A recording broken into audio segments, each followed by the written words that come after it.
Xiaofan's Wuxia Tales. Chapter 890. Young Master Hao. The woman was surprised. Qin Feiyang was silent, waiting for the woman's answer. Why? After a long time, the woman asked. Have you heard of a saying, a gentleman has the beauty to help others? Young Master Hao is infatuated with you, but he can't see your face. So I want to help him. Qin Feiyang said. The woman said, so you don't want to see my face? Me? Qin Feiyang shook his head and said, no. Why? Am I not beautiful enough? The woman asked. Qin Feiyang said, I don't know whether you are beautiful or not. So it has nothing to do with this. Then why? You know, this is a rare opportunity for you. The woman said. You are very confident in yourself. But unfortunately, I don't care much about women. There is a saying, I don't know if you have heard of it. Beautiful women are skeletons. Qin Feiyang said lightly. Huh. Hearing this, the woman smiled. This man was really different from the rest. After a while, the woman smiled and said, okay, I accept your request. Thank you, Mississippi. Qin Feiyang stood up and smiled. Then he turned around and opened the door without a moment's hesitation and strode in. You came out so soon. Brother Mu, can you tell us what she looks like? Don't hide it. As soon as Qin Feiyang appeared, the people gathered in the corridor asked at once. Qin Feiyang smiled faintly and didn't say anything. He walked directly to young Master Hao's door. Young Master Hao's room was next door. Dong. He reached out and knocked on the door. Go away, don't bother me. Young Master Hao's voice sounded in the room, with an unquenchable anger. Qin Feiyang shook his head and laughed. He exerted a little force and directly opened the door. He saw young Master Hao sitting alone in front of the tea table. His face was extremely ugly. Seeing that it was Qin Feiyang, young Master Hao immediately stood up and said angrily, Are you here to show off? Show off? Qin Feiyang was rather speechless. He turned around and closed the door. He smiled and said, What's there to show off? What do you mean? Is she not good-looking? Young Master Hao asked. I don't know. Qin Feiyang shook his head. Don't know? Young Master Hao was stunned. Because I only spoke a few words with her. I didn't see her face at all. Qin Feiyang smiled. Then why are you looking for me? Young Master Hao frowned. Haven't you always wanted to see her? So, my request to her is to let her meet you with her real face. Qin Feiyang said. Young Master Hao was confused. Why are you doing this? Just take it that I'm sucking up to you. Qin Feiyang chuckled. Then, he turned around and opened the door without saying anything else. Sucking up to you? Young Master Hao raised his eyebrows and looked at Qin Feiyang's back. He really couldn't understand what this person was thinking. Sucking up to him seemed to be the most reasonable explanation. After all, he was the son of the chief tower master. However, this person didn't seem to be sucking up to him at all. It's a rare opportunity. You have to cherish it. After Qin Feiyang opened the door, he didn't even turn his head as he said those words and walked out in large strides. Thank you. Young Master Hao shuddered and immediately got up to thank him with cupped fists. Qin Feiyang didn't look back and went straight back to private room 3. In the private room, there was a strong fragrance of wine. The Dragon Phoenix wine had been opened. Pei Mo Feng and Mu Qing were tasting it leisurely. Why are you so fast? Seeing Qin Feiyang return, the three of them were a little surprised. I gave this opportunity to young Master Hao. Qin Feiyang didn't explain further and asked with a smile, How does the Dragon Phoenix wine taste? You gave it to young Master Hao? Mo Feng and Pei Yi looked at each other, and an imperceptible light flashed in their eyes. It's quite good. Try it too. At the same time, Mu Qing picked up the wine jar and poured a glass for Qin Feiyang. Qin Feiyang sat next to Pei Yi, picked up the wine glass, put it to his mouth, and took a sip. All of a sudden, he felt as if there was boiling lava flowing down his throat to his lower abdomen. All the blood in his body seemed to be burning, and his skin instantly turned red. This feeling made him very uncomfortable. But soon, the burning sensation disappeared and was replaced by a bone-piercing cold current. At this moment, it was as if his body had been sealed in ice, and even his blood had stopped flowing. He felt that he was about to suffocate. But soon, the bone-piercing cold current disappeared. The burning sensation didn't appear again. Instead, it was replaced by a comfortable warmth, as if they were bathing under the spring sun. How is it? Pei Yi asked with a smile. Qin Feiyang took another sip, tasted it carefully, and said with a smile, to sum it up in 2 sentences, ice and fire, the bitterness is over and the sweetness is over. Yes. The taste of this dragon phoenix wine is the same as our life. Only by tasting the pain in the chaotic world will we understand the tranquility brought by peace. Pei Yi nodded with a smile. Qin Feiyang looked at him meaningfully and was about to say something, but at this moment, the image crystal in his arms made a sound. Why are you looking for me at this time? Qin Feiyang raised his eyebrows. This image crystal was newly bought and only established a contract bridge with Fatso and the others, as well as Mu Qing. Mu Qing was next to him. Lu Hong, Wolf King, and the other beasts were also in the ancient castle. Hence, the ones who were contacting him now must be Fatso and Yen Wei. He raised his glass and drank it in one gulp, then put down the glass, got up, and said, Senior Brother Pei, Senior Brother Mo, I have something to attend to and can't continue to accompany you. Please forgive me. Without waiting for their response, he turned into a ray of light and rushed out of the window. I'll take my leave too. Mu Qing's eyes lit up and she got up to say a few words to Qin Feiyang and quickly chased after him. This, Pei Yi and Mu Qing looked at each other and couldn't help but smile bitterly. These two were really busy people. What's the matter? Mu Qing caught up with Qin Feiyang and asked softly. Nothing. Qin Feiyang shook his head and scanned the area below. When he found an empty alley, he swooped down. Next, he ignored Mu Qing and directly entered the ancient castle. At this moment, the image crystal had stopped vibrating. Qin Feiyang took it out of his arms and his battle qi surged as he took the initiative to send a message to Fatso. The next moment, Fatso's shadow appeared and said angrily, What are you doing? Why are you only replying now? Seeing Fatso's expression, Qin Feiyang had a bad feeling and asked, What happened? Fatso said, Li Yan has been kidnapped. Qin Feiyang raised his eyebrows and said, Is it the state preceptor? Fatso nodded. Qin Feiyang frowned and said, Didn't I tell you to tell them to be careful? Fat Lord said so. But the state preceptor is so powerful. Even if Li Yan is in the main pagoda, it's easy to kidnap her. Fatso said bitterly. Where are you now? Qin Feiyang asked. Fatso said, The trading pavilion's lounge. I'll be right there. Qin Feiyang turned off the image crystal and turned to look at Lu Hong, Wolf King and the other beasts. Everyone had already opened their eyes and looked at him worriedly. Because it was already obvious that the state preceptor was here for Qin Feiyang. Don't worry, nothing will happen. Qin Feiyang comforted everyone and left the ancient castle, opening a teleportation gate. Where are you going? Mu Qing had been waiting outside and asked when she saw Qin Feiyang come out.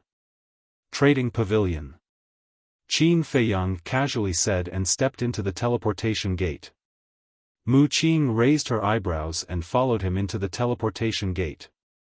Because from Qin Feiyang's expression, she knew that something big must have happened.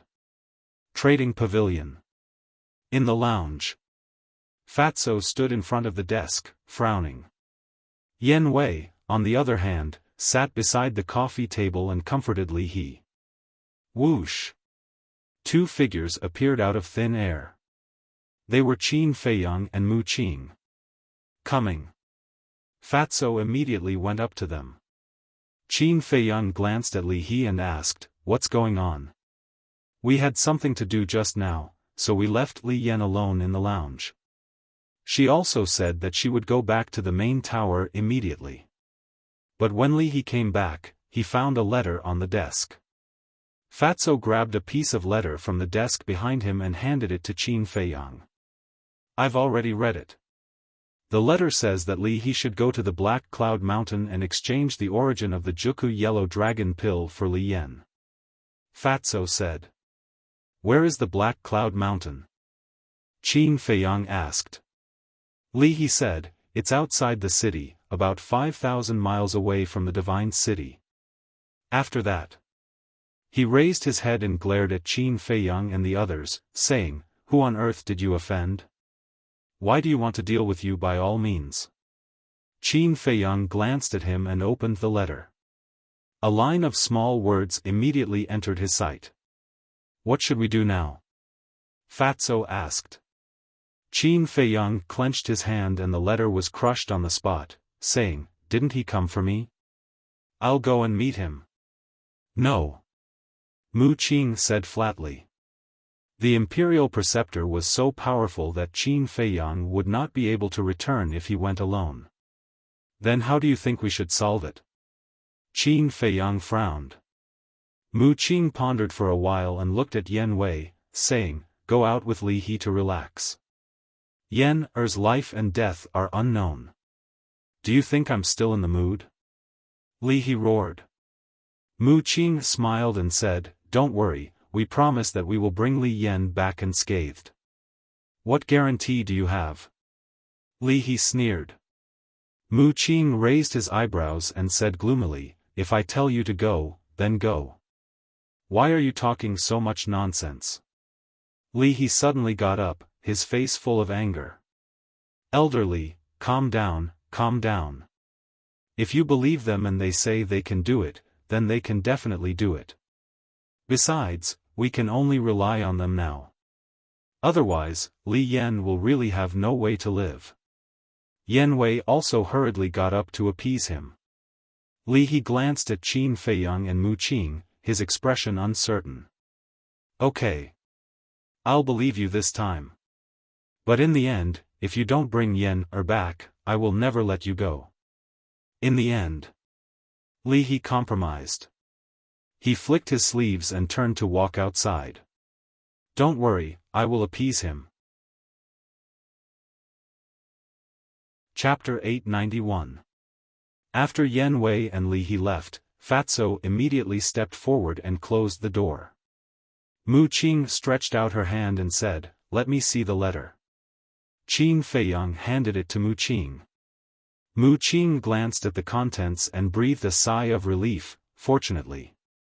Qin Feiyang and Fatso frowned. "This letter only says to let Li He go to the Black Cloud Mountain, but it doesn't reveal your identity, so Li He still doesn't know who you are. Now what we need to do is to save Li Yan, and then find a way to send the Imperial Tutor away from the Forgotten Continent. Of course, it's best if we can kill him and get rid of all future troubles." Mu Qing said. "We all know this, but to do it is more difficult than ascending to the sky," Fatso said.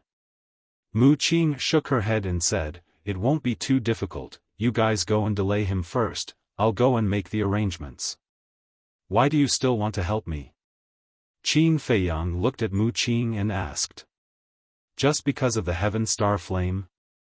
Although the Heaven Star Flame is very important, the Mu family also arranged for other people to sneak into the main tower. Even if something happened to him, there was still a chance. But now, in order to help him, Mu Qing didn't hesitate to become enemies with the imperial tutor. This kind of approach doesn't seem too wise. I'm not helping you, I'm helping my Mu family.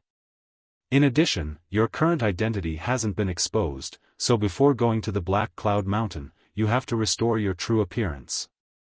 Mu Qing said lightly, opened a portal, and then told the coordinates of the Black Cloud Mountain to Qin Feiyang, turned around and left. Help him? Fatso was slightly stunned, looked at Qin Feiyang and asked, what do you mean? Qin Feiyang's eyes narrowed slightly, and said, I think, in the eyes of the Mu family, I may be more than this. You mean, besides the heaven star flame, they are plotting something else? And these things may be related to you? Fatso was bewildered. Most likely. Forget it. We'll talk about this later. Let's go to Black Cloud Mountain first. Qin Feiyang waved his hand and sent Fatso to the castle. He then took out a facial restoring pill and popped it into his mouth. Very soon, he regained his true appearance, took off the uniform of the main tower, and changed into the clothes he usually wore. Next, without any hesitation, he opened a teleportation gate and strode in. Black Cloud Mountain had steep cliffs and precipitous cliffs. From afar, it looked like a huge pitch-black sword. Around the Black Cloud Mountain, there was an undulating mountain range. At this moment, at the peak of the Black Cloud Mountain, at the edge of a cliff, a red-robed old man stood facing the wind. His entire body emitted an unfathomable aura. Beside the old man, a woman in white was lying quietly on the ground. Her eyes were closed as if she had fallen into a deep sleep. They were none other than the disguised Grand Preceptor and Li Yan. Whoosh! Suddenly, a white figure descended from the sky above the mountain peak. You've come, the Imperial Advisor said. But he did not turn his head. Looking down at the mountains and rivers below, his eyes were incomparably deep. Qin Feiyang glanced at Li Yan who was lying on the ground, then looked at the back of the Imperial Advisor. He took a step forward and landed beside the Imperial Advisor. After a moment of silence, Qin Feiyang opened his mouth and asked, Is it father? Did the Emperor ask you to come? The Imperial Advisor said, Don't you already have the answer in your heart? Qin Feiyang smiled bitterly and said, Does he hate me that much? The Imperial Advisor said, His Majesty's thoughts are not something you and I can guess. That's right. Why else would it be said that since ancient times, emperors have been fickle, and the most ruthless emperor family? Qin Feiyang laughed at himself. This sentence was also the answer he gave to the person who played the zither. The Imperial Advisor was silent for a while, then said, I heard that you snatched the ice flame, the heaven star flame, and the mysterious sky flame. Why do you ask? Qin Feiyang was stunned. It is said that on this forgotten continent, there is an ancient miracle, and these elixir flames are the key to summoning and opening the miracle. The Imperial Advisor said. You actually know? Qin Feiyang frowned. The Imperial Advisor said, This is not a secret in our Imperial Palace, because your ancestor, the first emperor, has been to this miracle. What? Qin Feiyang's eyes trembled. Let me tell you one more thing, this miracle is not an ordinary place. The disappearance of the first emperor is related to this miracle. The Imperial Advisor said. Really? Qin Feiyang suddenly turned his head and stared at the Imperial Advisor. Yes. The Imperial Advisor nodded and finally withdrew his gaze. He turned to look at Qin Feiyang and said, But this time I'm not here for this miracle, but for the Changshui and the castle on you. The Imperial Advisor's eyes were very calm, and his tone was also very calm. However, Qin Feiyang couldn't help but feel his scalp tingle.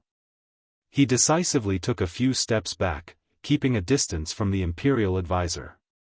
You don't have to do this. This old man is not here to kill you.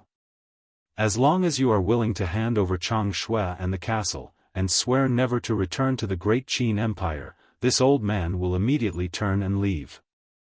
The imperial advisor said with sincerity. Impossible. Qin Feiyang shook his head. In this world, there is nothing impossible. The imperial advisor chuckled and said, Don't forget, your mother is still in my hands. Qin Feiyang's eyes flashed with killing intent, and said in a deep voice, If you dare to touch a single hair of hers, I will never let you go. You are still so naive. If you really have the ability, why would you watch your mother suffer endless pain in the divine prison? You don't seem to have been in the divine prison. This old man might as well tell you that there is a thunder tribulation that can shatter mountains and rivers, a sea of fire that can burn everything, a cold current that can penetrate the bone marrow, and a storm that can strangle everything. An ordinary person would have a mental breakdown and commit suicide in less than a day. As for your mother, she has been trapped in the divine prison for several years. You can imagine how she has endured all these years, the imperial advisor said. Bastard! Hearing these words, Qin Feiyang's eyes instantly turned red, and he rushed madly toward the imperial advisor. Although the divine prison was at the back mountain of the imperial palace, he had never been there. He had never thought that it would be such a terrifying place. Humph! The imperial advisor snorted coldly, reached out his old hand, grabbed Qin Feiyang's neck, and twisted it high. It's too easy to kill you. So, don't test my patience. The imperial advisor smiled contemptuously and threw Qin Feiyang casually. Like a meteorite, he smashed into a huge rock. Boom! The huge rock shattered on the spot. Qin Feiyang was also bleeding from his head. He climbed up in a sorry state and stared at the imperial advisor. Actually, I have to admit that you are really tough. Back then, the commander of the invincible Black Army ambushed you, but you didn't die. The imperial advisor looked him up and down and shook his head. Qin Feiyang said, At that time, he really thought that I was dead. But why did you come to the Forgotten Continent? Because of Chang Shui and the ancient castle. Even if you are dead, I must get these two things, so I came.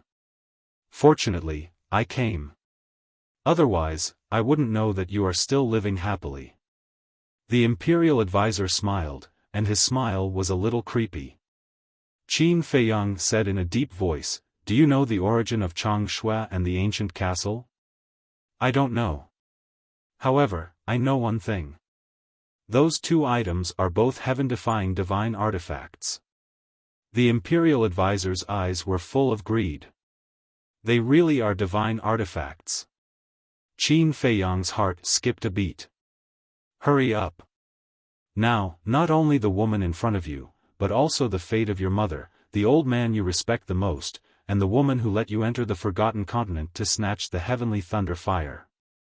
Whether they can live or not depends on your decision now. The imperial advisor said. Qin Feiyang was surprised. Soon, he thought of it.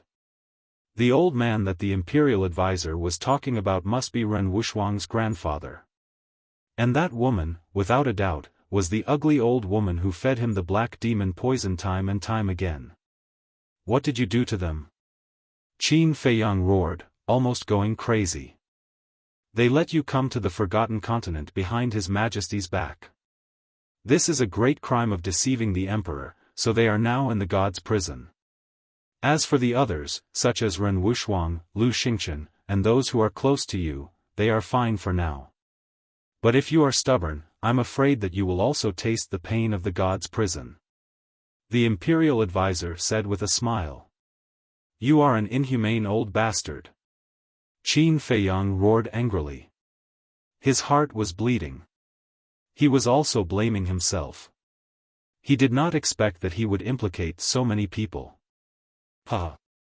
Inhumane? Then tell me, what is the use of being humane? In this world, only with a strong fist can you control the fate of others, do you understand? In general, you are still not mature enough, too naive. The imperial advisor mocked. Do you remember that I only gave you a year's time? However, before the imperial advisor finished speaking, a cold voice suddenly came from the distant sky. This was a woman's voice, with a great majesty. Boom! Following closely, a magnificent aura swept across the sky and approached from the distance. Damn it! The imperial advisor's face changed. Qin Feiyang was also very surprised. That pressure was even stronger than the imperial advisor's. Whoosh! The next moment, the imperial advisor took a step forward, raised his big old hand, like an eagle's claw, and grabbed at Qin Feiyang. How amazing was the imperial advisor's speed! Even if Qin Feiyang was prepared, he could not hide in the castle in time. Boom! In the nick of time, that pressure roared and slammed into the imperial advisor's body. Puff! The imperial advisor spurted out a mouthful of blood on the spot, and his whole body was directly blasted out. However, that oppressive might actually did not harm Qin Feiyang and Li Yan. Qin Feiyang hurriedly ran to Li Yan and sent her to the castle. Then, he turned around and saw a white flowing light, breaking through the sky like lightning. That was a snow python, which was dozens of meters long. Its whole body was snow white, as if it was carved out of a peerless jade. Swish! The snow python stopped above Qin Feiyang, looking at Qin Feiyang with its jade-like eyes. Senior, thank you for helping me. Qin Feiyang bowed. He could not be more familiar with this snow python. It was the snow python that guarded the altar in the glacier forest. The snow python looked at the imperial advisor and said coldly, I am not helping you, his time is up. Time? Qin Feiyang was stunned. What did it mean? I will give the people of the great Qin Empire a time limit to enter the Forgotten Continent. The last time the commander of the invincible Black Army came, I only gave him a month. As for the imperial tutor, I gave him a year's time. When the time is up, he must return to the great Qin Empire. And now, it has been more than a year. Chapter 892. There is such a thing? Qin Feiyang was a little confused. At the same time, the imperial preceptor was also stable in the void, pointing to Qin Feiyang and roaring, I don't accept it. Why is there no time limit for him to enter the Forgotten Continent? This was also where Qin Feiyang was puzzled to know. Plus this time, it was already his second time entering the Forgotten Continent. And the snow python must have noticed him, but why didn't it say anything? He's different. The snow python said. What's the difference? The imperial preceptor said angrily. The snow python said, he opened the purple gold dragon soul. Just because of this? The imperial preceptor was a little flustered. The snow python said impatiently, don't talk nonsense, leave with me immediately. What if I say no? The imperial preceptor stared at it gloomily. You don't have the qualification to say no. The snow python was domineering, its pressure was like a waterfall, and it rushed to the imperial preceptor. Let me go. The imperial preceptor struggled at once, but he couldn't break free from the snow python's pressure, and was taken away by the snow python. What's the situation? Qin Feiyang scratched his head, looking at the snow python and the imperial preceptor who were quickly disappearing. He couldn't recover for a long time. Suck. But when he came back to his senses, he couldn't help but take a breath. The imperial preceptor was a fake god, there was no doubt about it, but in front of the snow python, he didn't have the slightest resistance. How strong is this snow python's power? Is it a god? To be honest, he had already guessed that the snow python was very strong, but he didn't expect it to be strong to this extent. However, Qin Feiyang, who was in shock, didn't notice that there was a figure hidden near the Black Cloud Mountain. But that person was covered in a layer of golden light, and his face couldn't be seen clearly. He stood in a dense forest, and seemed to be looking at the snow python and the imperial preceptor. However, after the snow python and the imperial preceptor disappeared, he also disappeared, leaving no trace. About 100 breaths passed. Shwa. Another 3 figures descended over the black cloud mountain. It was Mu Qing, the second ancestor of the Mu family, and the ancestor of the Mu family. What's the situation? The 3 of them had arrived aggressively, but when they saw that there was only Qin Feiyang at the top of the mountain, their expressions turned to one of astonishment. Qing, didn't you say that the imperial advisor of the great Qin Empire is here? Where is he? The great ancestor of the Mu family asked. He's here.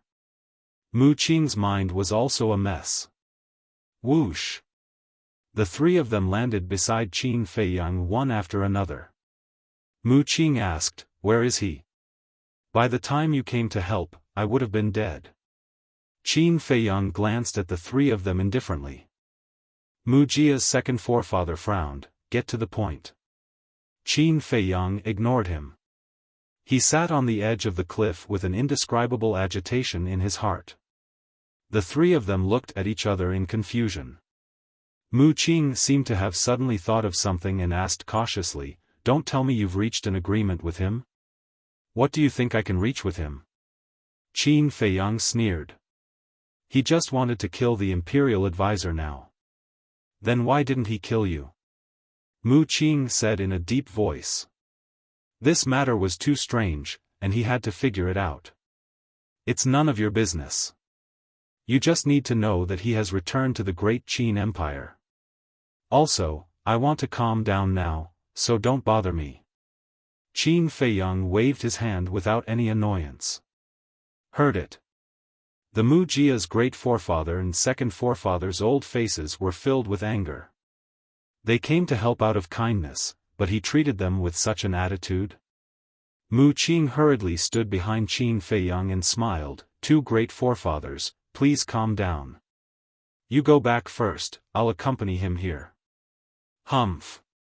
The 2 of them snorted coldly, opened a portal, and walked in without looking back. Mu Qing also turned around and sat beside Qin Feiyang. He did not disturb Qin Feiyang and lowered his head to think about something. At the same time, inside the castle, Li Yan, who was lying on the ground, suddenly murmured, and her eyelids moved. Wolf King raised his eyebrows and hit Li Yan on the back of her head with his paw.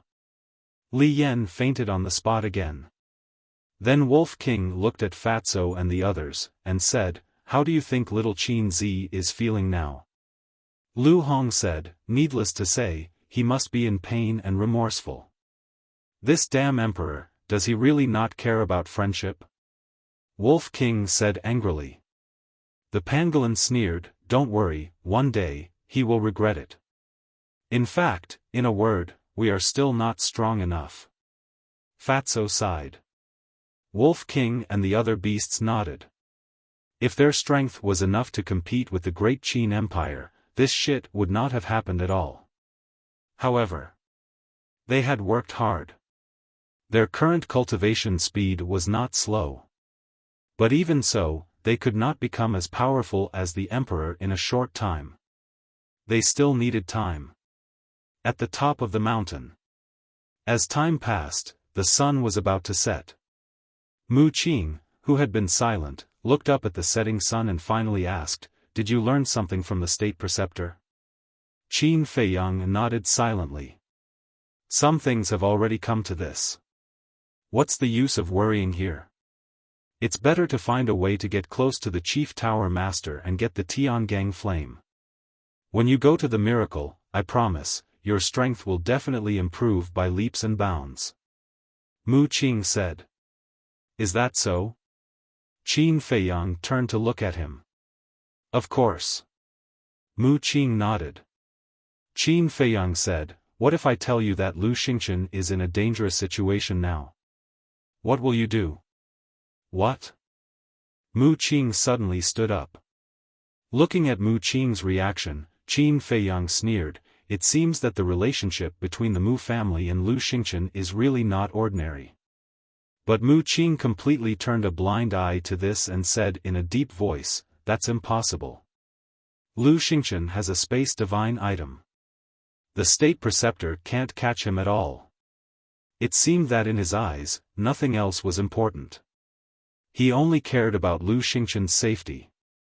Qin Feiyang's heart skipped a beat. It's true that Lu Xingchen has a space divine item, but the state preceptor is a fake god after all.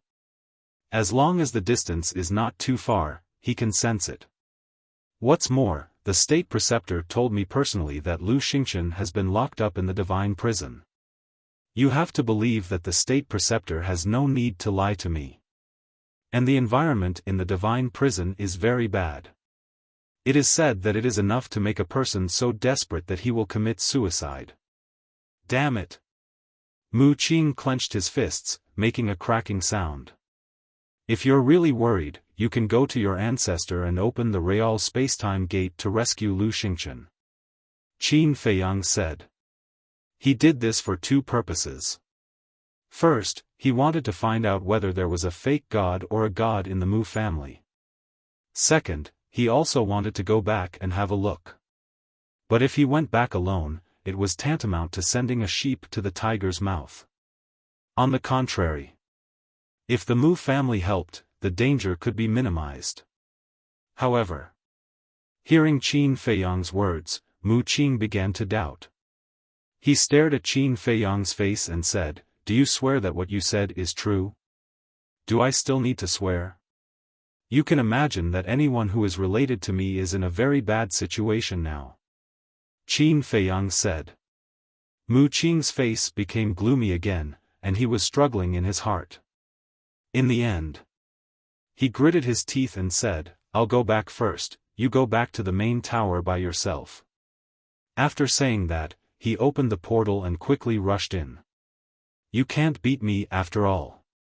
Looking at the dissipating portal, Qin Feiyang smiled coldly and followed to the castle.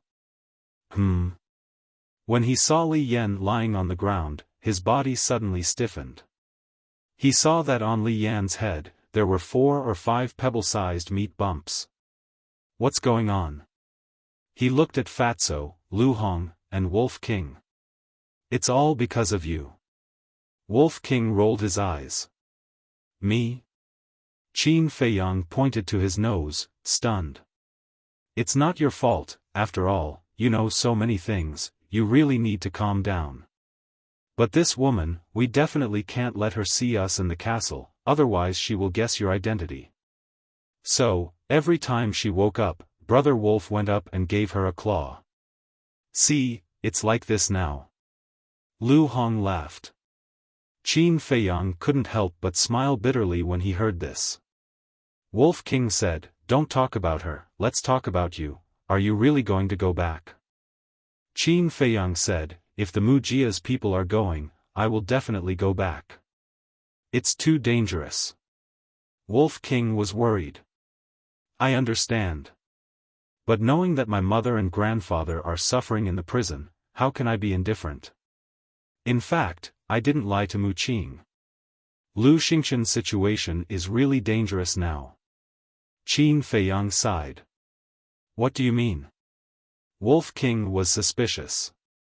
This time, the state preceptor didn't get Chang Shui and the castle.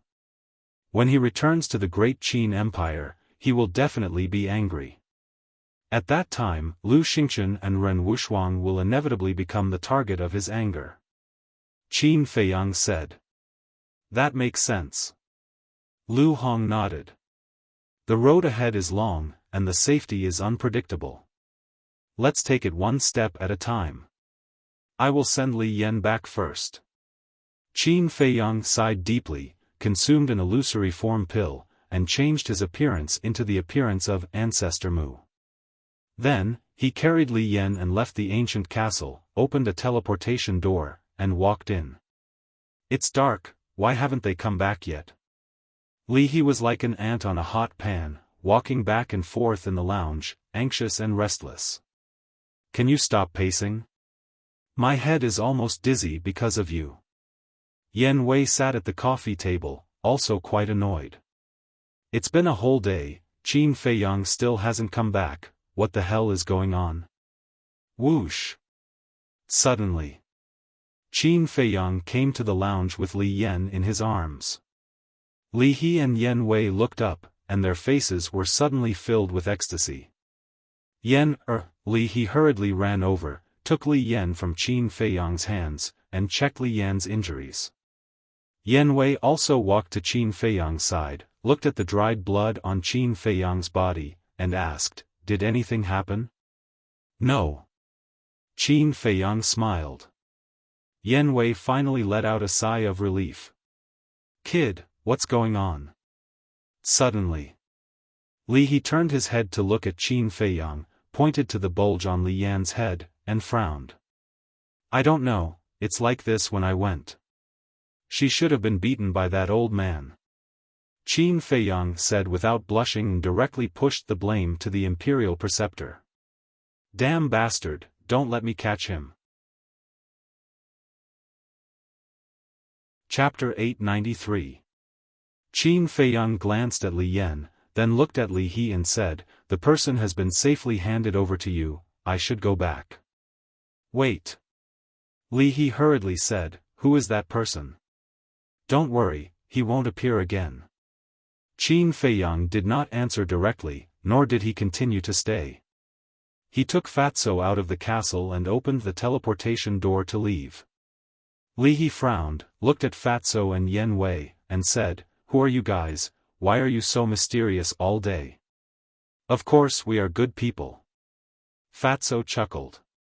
Returning to the first pagoda, Qin Feiyang felt that something was wrong. In the past, the disciples of the first pagoda were basically in seclusion in the alchemy room, and it was difficult to see anyone. But now, everyone had basically come out and crowded in the corridor. At the same time, when these disciples saw Qin Feiyang, their eyes also changed, with envy, jealousy, and a trace of respect. What's the situation? Qin Feiyang was full of doubts. Soon, he came to the bottom of the patio, which was even more crowded. And everyone's eyes were fixed on the top floor. Qin Feiyang looked over and saw a familiar figure standing in front of the railing outside his alchemy room. Him? Qin Feiyang was quite surprised. This person was none other than young Master Hao. He finally understood why everyone ran out of the alchemy room. It turned out that young Master Hao had come to the first pagoda. "What are you still doing here? Young Master Hao has been waiting for you for half an hour." Suddenly, Mo Feng's voice sounded in Qin Feiyang's ears. "Waiting for me?" Qin Feiyang turned his head to look. He didn't know when Mo Feng came to his side. "You still don't know?" Mo Feng frowned.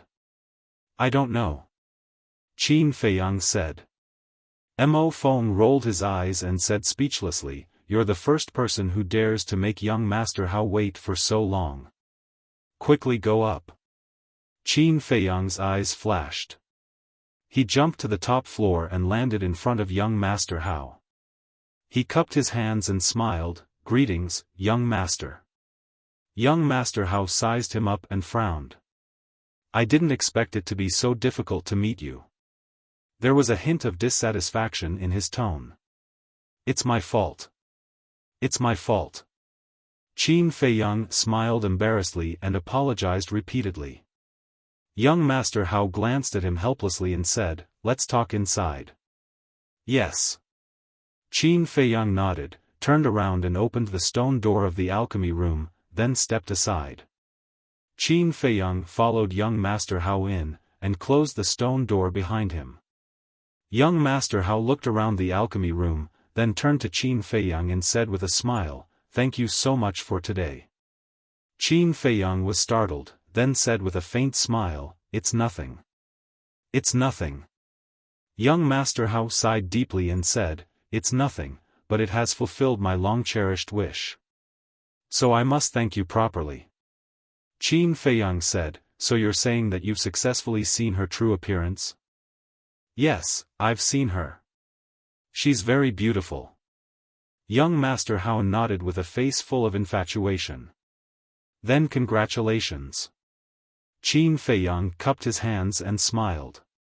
Young Master Hao collected himself and said, "Tell me, how do you want me to repay you?" Qin Feiyang hesitated for a while, then made up his mind and said, "I want to become the disciple of the Chief Tower Master." Young Master Hao raised his eyebrows and said in a low voice, "So you came to help me with a purpose?" Qin Feiyang didn't mind at all. He said with a faint smile, "There's no free lunch in this world.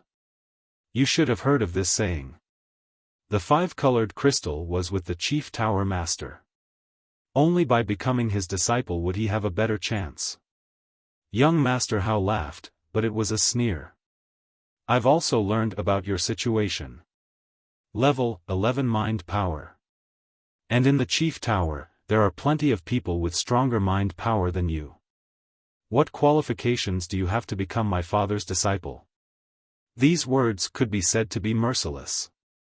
"My qualifications," Qin Feiyang smiled faintly, took out a pill from his pocket, and threw it to young Master Hao. Young Master Hao caught it in his hand and looked down. His eyes were full of surprise. It was actually the Juku Yellow Dragon pill. Whoosh! He suddenly raised his head and stared at Qin Feiyang, saying, "The Juku Yellow Dragon pill auctioned in the trading pavilion was made by you?" Qin Feiyang nodded. This, young Master Hao was so shocked that he couldn't speak. The appearance of the Juku Yellow Dragon pill not only alarmed others, but also the Chief Tower Master, including him. He had also been investigating the source of the Juku Yellow Dragon pill, but he had been unable to find any clues. Of course. He had also sent someone to ask Li He, but Li He was also tight-lipped. However, he didn't expect that the mysterious person who refined the Juku Yellow Dragon pill was right in front of him. After a while, young Master Hao came to his senses and looked at the 5 patterns on the Juku Yellow Dragon pill, saying, "So, your mind power is not only at level 11. Isn't this obvious?" Qin Feiyang smiled. "Why hide it?" Young Master Hao frowned. "I want to keep a low profile," Qin Feiyang said. Haha, hearing this, young Master Hao couldn't help but laugh, saying, "You just entered the Central Divine Kingdom, humiliated Guoming in public, and fell out with Fu Anshan. Is this what you mean by keeping a low profile?" Qin Feiyang touched his nose and said, "Some people just like to take the initiative to put their face forward. If you don't hit him, he will feel uncomfortable." Young Master Hao was stunned and shook his head with a smile, saying, "You are very interesting, but even if you can refine the Juku Yellow Dragon pill, it will be very difficult to become my father's disciple." "Then what else do you need?" Qin Feiyang asked. "Answer me first. Since you want to keep a low profile, why do you still want to become my father's disciple?" Young Master Hao said. After becoming the disciple of the Chief Tower Master, his identity would be different, and he would be respected by thousands.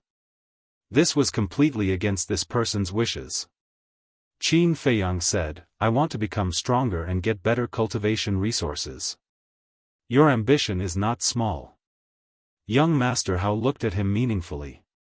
"If a man doesn't have any ambition, is he still a man?" Qin Feiyang smiled faintly. "That's true. But I can't help you much in this matter, because my father is very arrogant. He may not listen to me. I can only recommend you. As for whether you can succeed in the end, it depends on your luck." Young Master Hao said.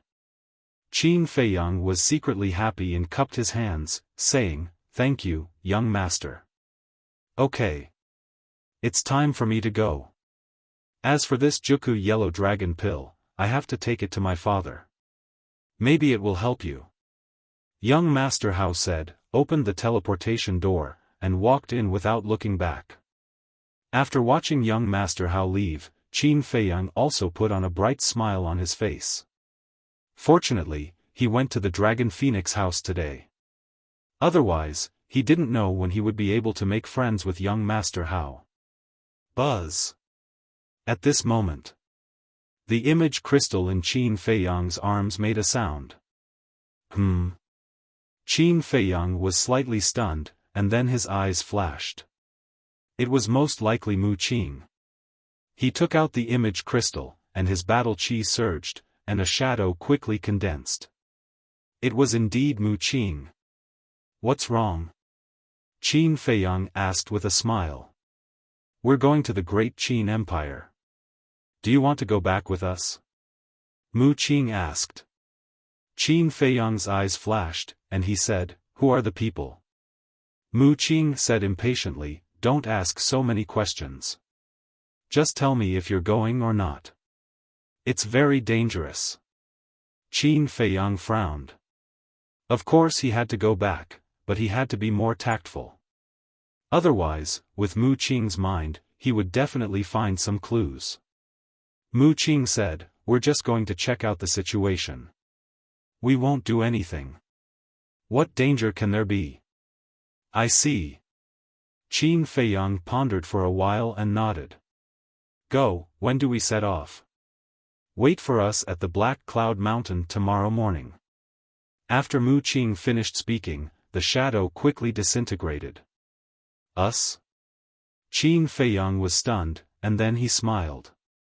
These two words revealed a lot of information.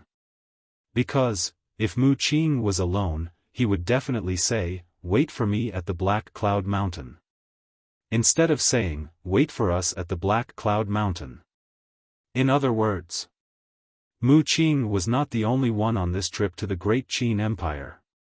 Next, Qin Feiyang walked into the cultivation room, took out the soul refining technique, sat cross-legged on the ground, and continued to comprehend. A day passed quickly. The next day, early morning, Qin Feiyang opened his eyes, and there was a trace of confusion in his eyes. Another day and night of comprehension, but he still did not gain anything. He could not help but start to wonder if this soul-refining technique was really what he thought it was. Or was it just like what Elder Wang said? This was a kind of battle art that was even worse than a low-grade one and had no value at all? Sigh. Forget it for now. He sighed deeply, put away the soul-refining technique, got up, washed up, and prepared to go to the Black Cloud Mountain. Dong! But at this moment, there was a knock on the door. Qin Feiyang was slightly stunned. He walked to the door of the alchemy room, opened the stone door suspiciously, and saw a young man in purple standing outside. His pupils shrank when he saw this person.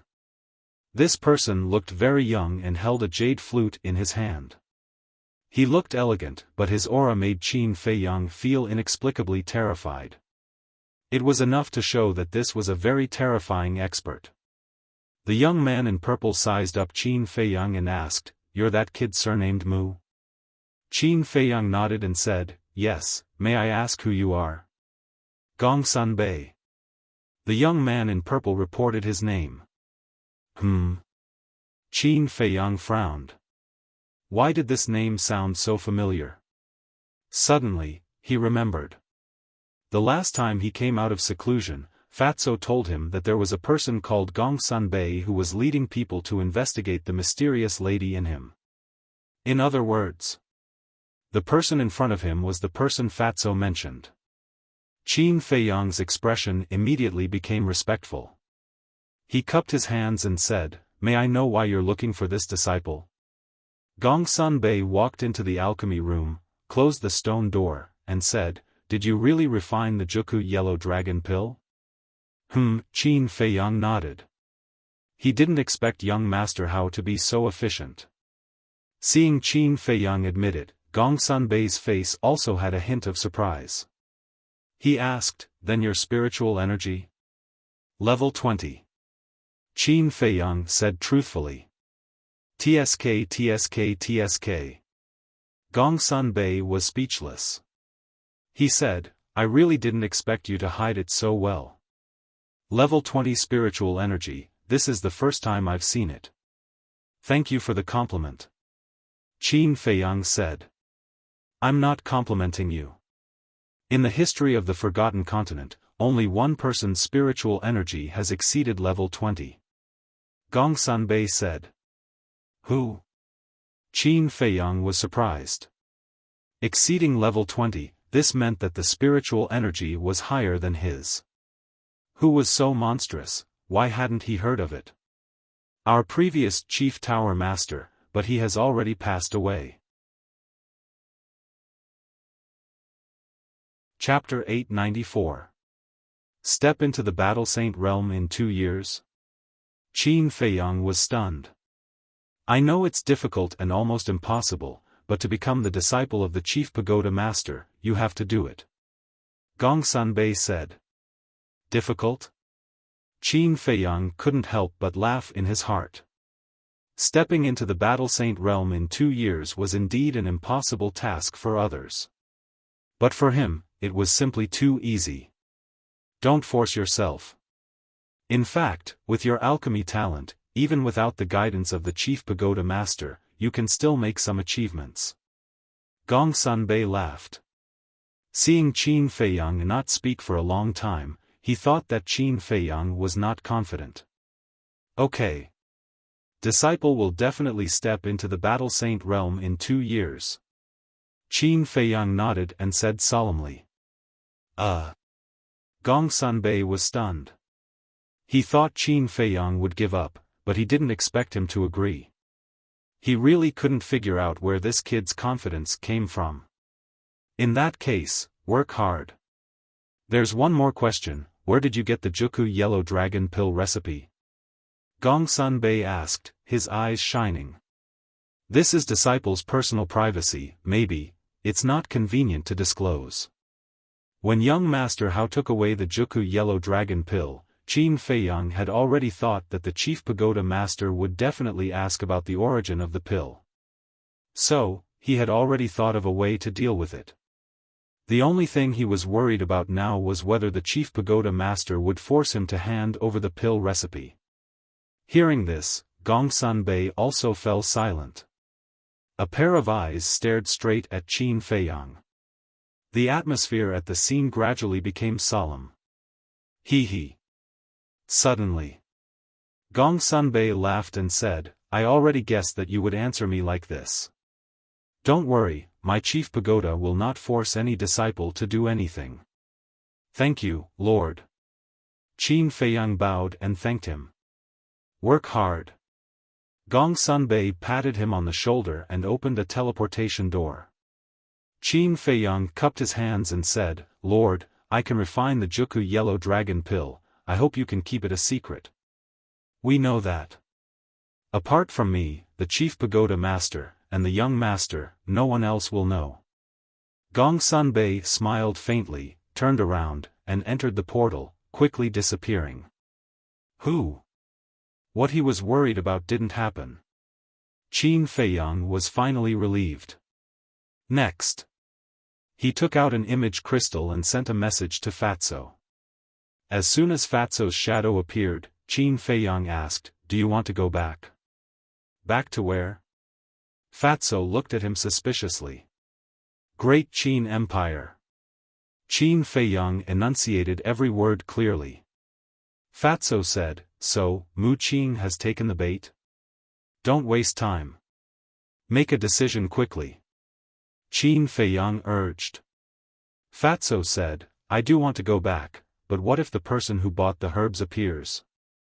Isn't there still Yen Wei? Tell him to keep an eye on them. Qin Feiyang said. Okay, I'll go tell him right away. Wait for me. Fatso nodded and turned off the image crystal.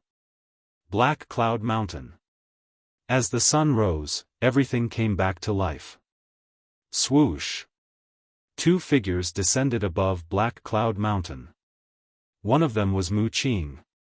The other person was wearing a black robe with a hat on his head that covered his entire body. On his face, there was also a black mask that covered his entire face. Only a pair of eyes were exposed. It was very mysterious. Why isn't he here yet? Mu Qing looked around and didn't see Qin Feiyang's figure. She couldn't help but frown. Qing, I don't understand. Why did you specially bring Qin Feiyang along? The black-robed man asked. His voice was slightly hoarse. It was obvious that he was an old man. Mu Qing said, we brought him along just in case. The emperor of the great Qin Empire and the Grand Tutor want him. If Lu Xingchen is really trapped, we'll hand him over. That's a good idea, the black-robed old man nodded thoughtfully and said, however, he's still very useful to us. I know. However, compared to Qin Feiyang, Lu Xingchen is more important, Mu Qing said in a low voice. However, before she finished speaking, the black-robed old man's eyes flashed. He looked up at the sky and said, someone's coming. Mu Qing immediately stopped talking and looked up. Whoosh! In the next moment, two figures appeared in the sky at the same time. They were Qin Feiyang and Fatso. When they saw the black-robed old man, their eyes immediately trembled. This person didn't have any aura, but he gave them an unprecedented sense of danger. Mu Qing frowned and said, can you guys not be so slow when doing things? You talk too much. Fatso rolled her eyes at him. Whoosh! The two of them landed on the mountain peak. Qin Feiyang glanced at the black-robed old man, then looked at Mu Qing and asked, this is? You can call him Yiglao. Don't ask too much. Mu Qing said. Yiglao. Qin Feiyang and Fatso cupped their hands at the black-robed old man. The black-robed old man also nodded at the two of them. Mu Qing looked around and said respectfully, Yiglao, please open the space-time gate. Boom! As soon as she finished speaking, a terrifying aura rushed out of Yiglao's body. Immediately after, a divine light swept out from between Yiglao's eyebrows. It was a palm-sized stone door. It was bronze in color and emitted a dazzling light. Retreat! Mu Qing shouted and quickly retreated. Qin Feiyang and Fatso looked at the space-time gate in surprise and retreated into the distance. The black-robed old man asked, are we going directly to the imperial capital or somewhere else? Let's go to the imperial capital. Mu Qing said without hesitation. Fatso said, no, let's go to Cloud State first. Mu Qing turned to look at Fatso and raised her eyebrows slightly. It's time to settle some scores. Fatso said in a deep voice. His eyes flashed with a shocking cold light. Qin Feiyang glanced at him, then looked at Mu Qing and said, let's go to Cloud State first. He knew why Fatso wanted to go to Cloud State first. Kill the governor of Cloud State. Perhaps this was the main reason why Fatso returned to the great Qin Empire. Mu Qing glanced at the two of them and said, I think I need to make it clear to you that the space-time gate can only be used once a day. Don't you still have a fake space-time gate? When we go to Cloud State and fulfill Fatso's long-cherished wish, we can use the fake space-time gate to go to the imperial capital. It won't take much time. Qin Feiyang said. So troublesome. Mu Qing grumbled in annoyance and nodded to the black-robed old man. The black-robed old man said, give me the coordinates. Qin Feiyang immediately gave the coordinates of Cloud State to the black-robed old man. The black-robed old man raised his arm and pointed his index finger at the space-time gate. A dazzling battle aura gushed out from his fingertip and poured into the space-time gate. When the battle aura surged, the three of them felt a mighty divine aura surging out in all directions. This is, Qin Feiyang's eyes widened. He had encountered such a divine aura before. It was when he faced the imperial advisor. Didn't you say that your Mu family doesn't have any fake gods? Then who is he? He looked at Mu Qing, his eyes shining. Mu Qing glanced at him coldly and said nothing. She then looked at the black-robed old man. Qin Feiyang raised his eyebrows and looked at Fatso. He didn't continue to ask. Clang! Suddenly, A loud sound exploded in this place. It was like rolling thunder, shaking the sky and the earth. The palm-sized space-time gate began to expand in the wind, emitting a dazzling light. It was like a scorching sun descending, and gradually filled with a wisp of divine aura. As the space-time gate grew bigger, the divine aura became more terrifying. The mountains, rivers, and earth began to tremble. The fierce beasts in the mountain stream crawled on the ground in fear. Qin Feiyang glanced at the trembling mountains and looked at the back of the black-robed old man. There was an imperceptible light in the depths of his eyes. Regardless of whether he could save his mother this time, at least he had figured out the foundation of the Mu family. Suddenly, he noticed that the black-robed old man's body was also trembling slightly, as if he was a little weak. What's going on? Qin Feiyang looked at Mu Qing. It takes a lot of energy to revive the space-time gate. Yiglao can only barely revive it. Mu Qing said in a low voice. There was a trace of worry between her eyebrows. Time passed breath by breath. Yiglao trembled more and more violently. Moreover, his body had also become thinner. This was caused by excessive consumption of blood and qi. Fatso said, if he can't be revived, I'm afraid he will be sucked dry by the space-time gate. Don't worry. Although it's difficult, he can still be revived. Because last time, when Shui and I went to the 9 Nether Underworld, it was Yiglao who revived the space-time gate. But after that, he needs to recuperate. Mu Qing said. Qin Feiyang and Fatso looked at each other. They didn't expect that it would be so difficult for a fake god to revive a divine artifact. Revive. About 100 breaths. Yiglao suddenly shouted. The space-time gate, accompanied by a loud sound, expanded to several feet high, releasing a shocking aura. At this moment, the void shattered, and the earth sank. The black cloud mountain also shattered in an instant, turning into ashes. Let's go. Following closely. Yiglao shouted in a low voice, turned into a stream of light, and rushed into the space-time gate without looking back. Is he going too? Qin Feiyang asked. Nonsense. The Imperial Preceptor already knows that you are in the Forgotten Continent. The teleportation altar in the Butterfly Valley must be heavily guarded. If Yiglao doesn't go, how can we come back? Mu Qing rolled her eyes at him and rushed towards the space-time gate. Qin Feiyang and Fatso looked at each other and quickly followed. Finally, the three of them entered the space-time gate one after another. And at this moment, the golden figure that appeared again and again appeared in the distant void, looking at the space-time gate. The golden light enveloped his entire body. His face couldn't be seen clearly, and it was impossible to guess what he was thinking at this moment. When the space-time gate disappeared, he disappeared without a trace again. At the same time, Cloud State, above the city. Boom! Clang! A series of loud sounds suddenly resounded. In the sky, the wind and clouds were surging. What's going on? The people in the city gathered on the streets, looking at the sky. Look, that void is broken. Suddenly, someone pointed to a certain place in the sky, only to see that the void there was crazily cracking inch by inch. The void is broken. Could it be that some rare treasure has appeared? Chapter 895. The wind howled and the void cracked.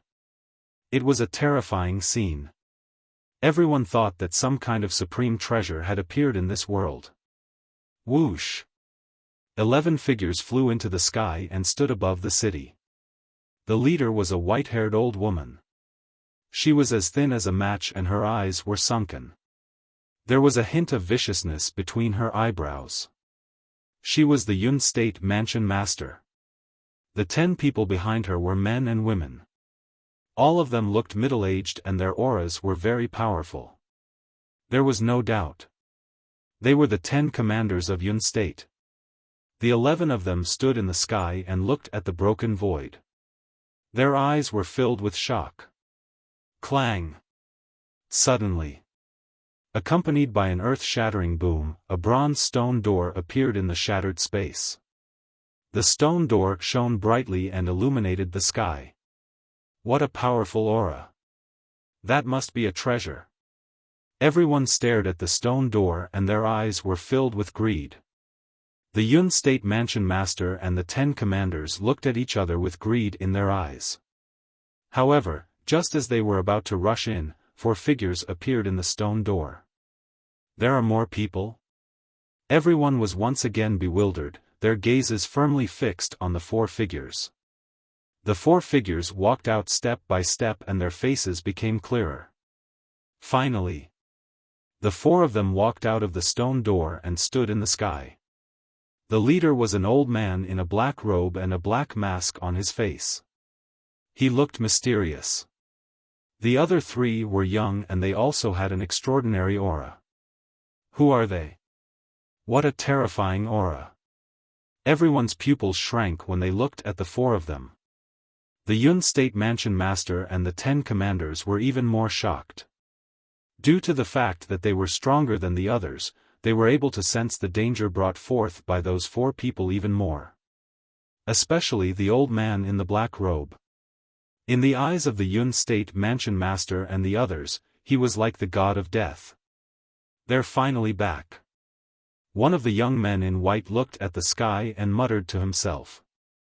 Yes. Everyone is here. One of them nodded and glanced at the 4 of them. His eyes were filled with coldness. Who are you? The Yun State Mansion Master swallowed and asked carefully. Who are we? The young man in white mumbled, we are your nightmares. The Yun State Manor Lord frowned. What did he mean by that? Why couldn't he understand? Don't worry. You'll understand soon. The white-robed young man grinned. He took out a facial restoration pill and threw it into his mouth. The young man next to him chuckled and swallowed a facial restoration pill. Immediately, their appearances quickly changed.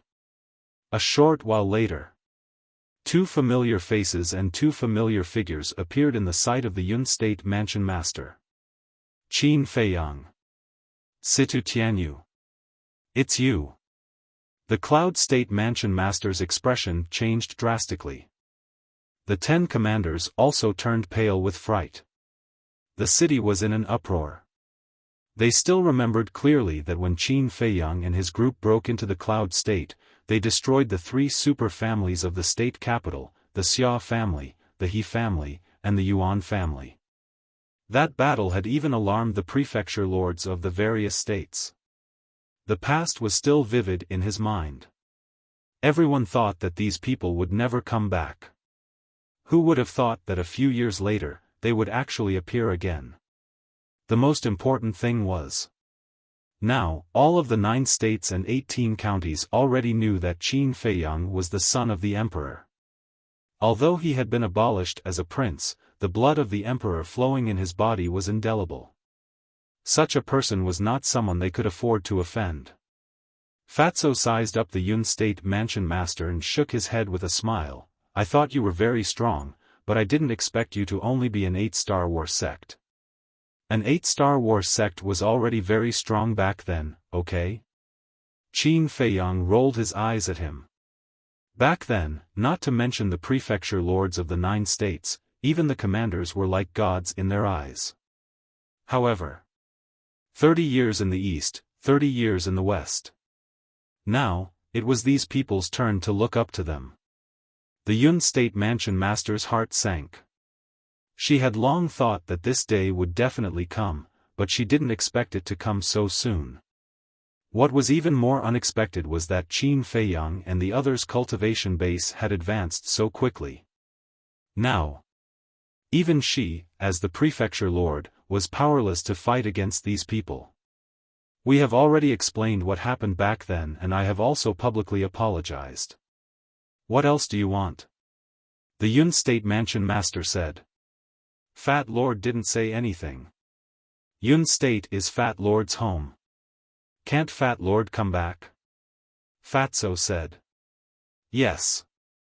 But now, you are wanted criminals. The Yun State Mansion Master said. Fat Lord knows that those old things in the imperial capital will definitely want us, but so what? Fatso smiled disdainfully. The Yun State Mansion Master's pupils contracted. Thinking back, this man was just the most mediocre descendant of the Situ family. Even the head of the Situ family, Fatso's biological father, didn't think highly of him. But now, he dared to challenge those big shots in the imperial capital. It was really hard to imagine that a person with mediocre aptitude could grow to this point. This was really like the old saying, don't bully a poor young man. Since you're back, we will naturally welcome you. Yun State will always be your home. At this moment, a burly man behind the Yun State Mansion Master said with a smile. This person was about 1.9 meters tall. His upper body was exposed, and his bronze-colored skin and bulging muscles were filled with a valiant aura. The fatty looked at the burly man, and the corners of his mouth lifted slightly. If I remember correctly, you are Mo Wuxian's grandfather, Mo Jun. Am I right? Yes. Mo Jun nodded. We killed your grandson. Don't you hate us? Fatso teased. Mo Jun sighed deeply and said, the past is the past. What's there to hate? Of course, he hated them. But now, he had to suppress this hatred. Because this was the only way to save his life. This was the only way to appease these people. As long as he could appease them temporarily, they would have a chance to report this matter to the imperial capital.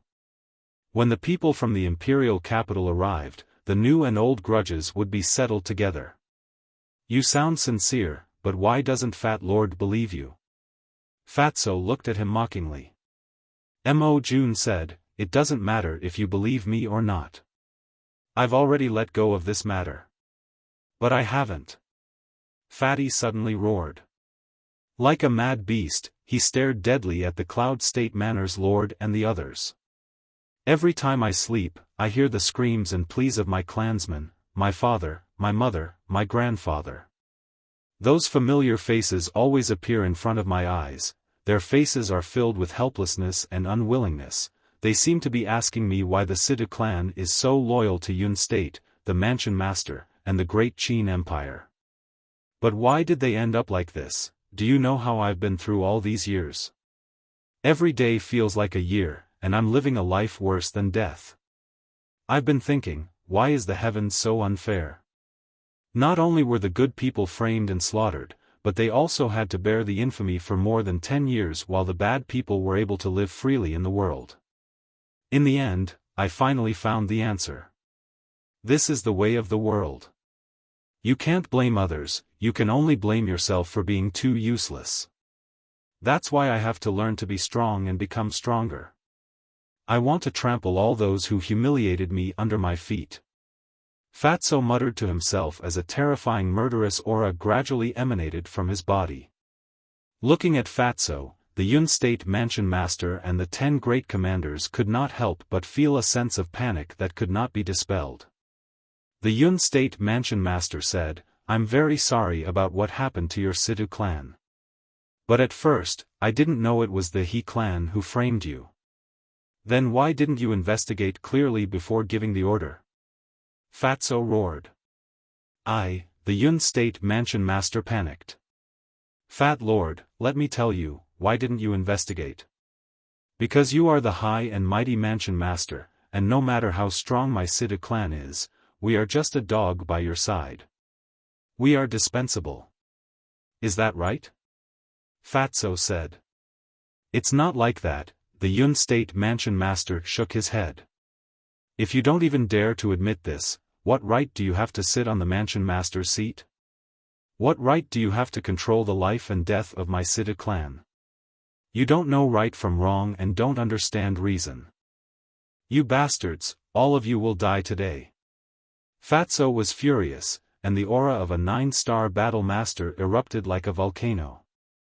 At the same time, he activated the dragon transformation art and transformed into his battle form. Run! The Yun State Mansion Master roared. With the cultivation of a 9-star battle master and the enhancement of a perfect battle art, no one in the entire Yun State could match him. No one can leave. Fatso roared, and like a violent beast, he crossed the void and landed in front of a commander with one step. No! He was now a dragon-shaped violent beast. The fan-sized dragon claw reached out and crushed the commander's head. Blood splattered across the sky. Too strong.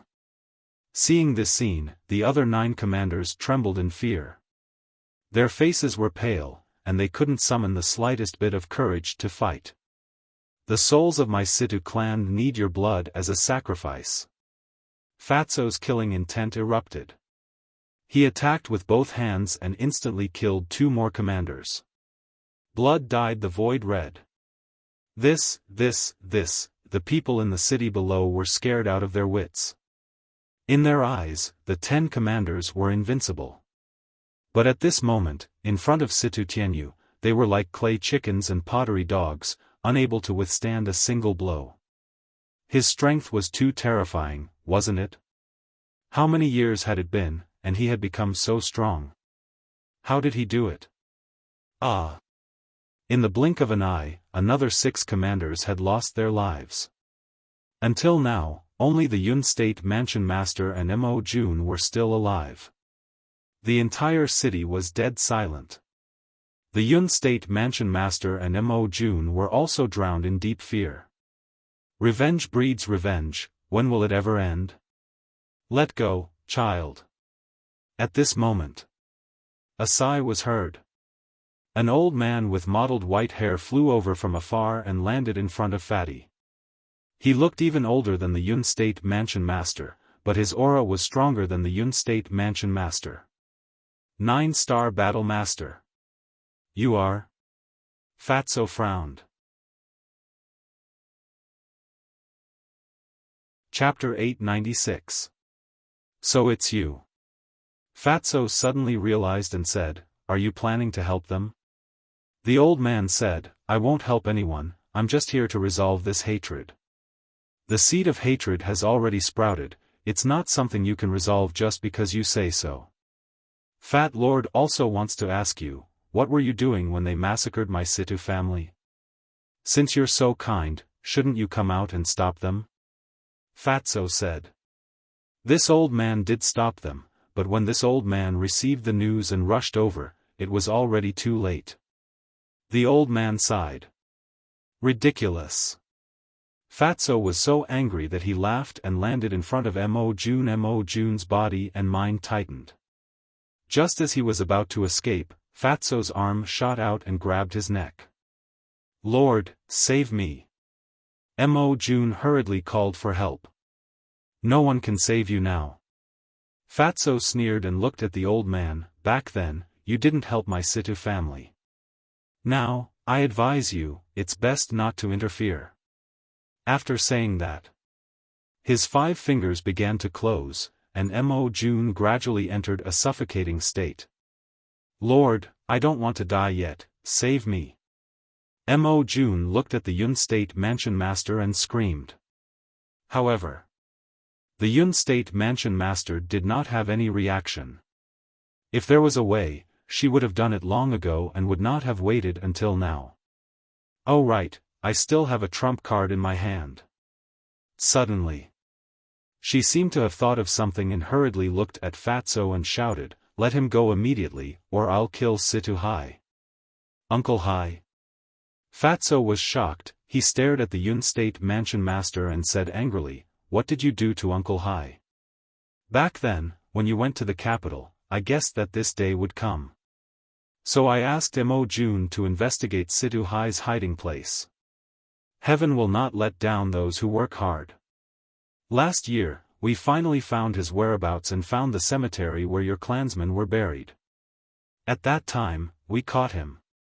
As for his safety, it's fine now, but if you dare to continue to be presumptuous, then it's hard to say. The Yun prefecture master sneered coldly.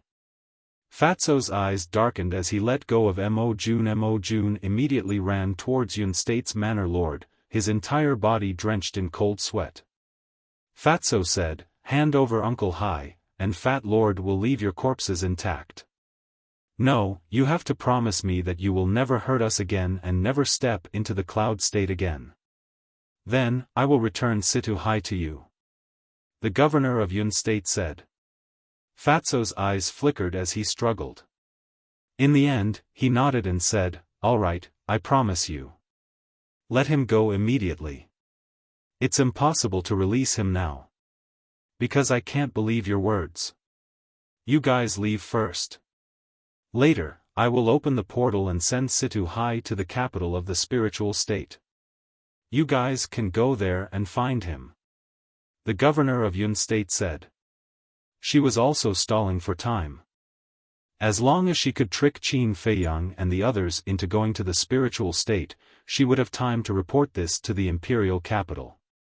"Huh, old witch, do you think Fat Lord is an idiot? Are you that gullible?" Fatso laughed. Then he looked at Qin Feiyang and nodded to Qin Feiyang. Qin Feiyang smiled. With a thought, the double-winged snow eagle appeared. Qin Feiyang said, "Imprison everyone in the capital." Understood. The double-winged snow eagle chuckled. The terrifying Saint Aura was like a raging wave, instantly enveloping the entire capital. Everyone was imprisoned at this moment. The pupils of the former governor of Yun State contracted. It was actually a saint beast. They even had a saint beast by their side. What had these people experienced all these years? At the same time, the governor of Yun State and Mo Jun's faces were also full of disbelief. The fear in their hearts was even greater than before. "Do you think you can threaten us by taking Uncle Hai away?" With a contemptuous smile, Fatso walked step by step to the governor of Yun State. "What do you want to do?" The governor of Yun State was completely scared. He wanted to run, but he was imprisoned by the majesty and couldn't run. Fatso said, "I'll give you one last chance. Tell me where Uncle Hai is." The governor of Yun State was so scared that he couldn't even speak. "You're not going to say it? Then go to hell." A cold light flashed in Fatso's eyes. He suddenly raised his dragon claw and directly punched the head of the governor of Yun State. Blood splattered all over Mo Jun, who was beside him. Immediately, Mo Jun's entire body was cold, his face was pale, and his soul was scared away. Shwa.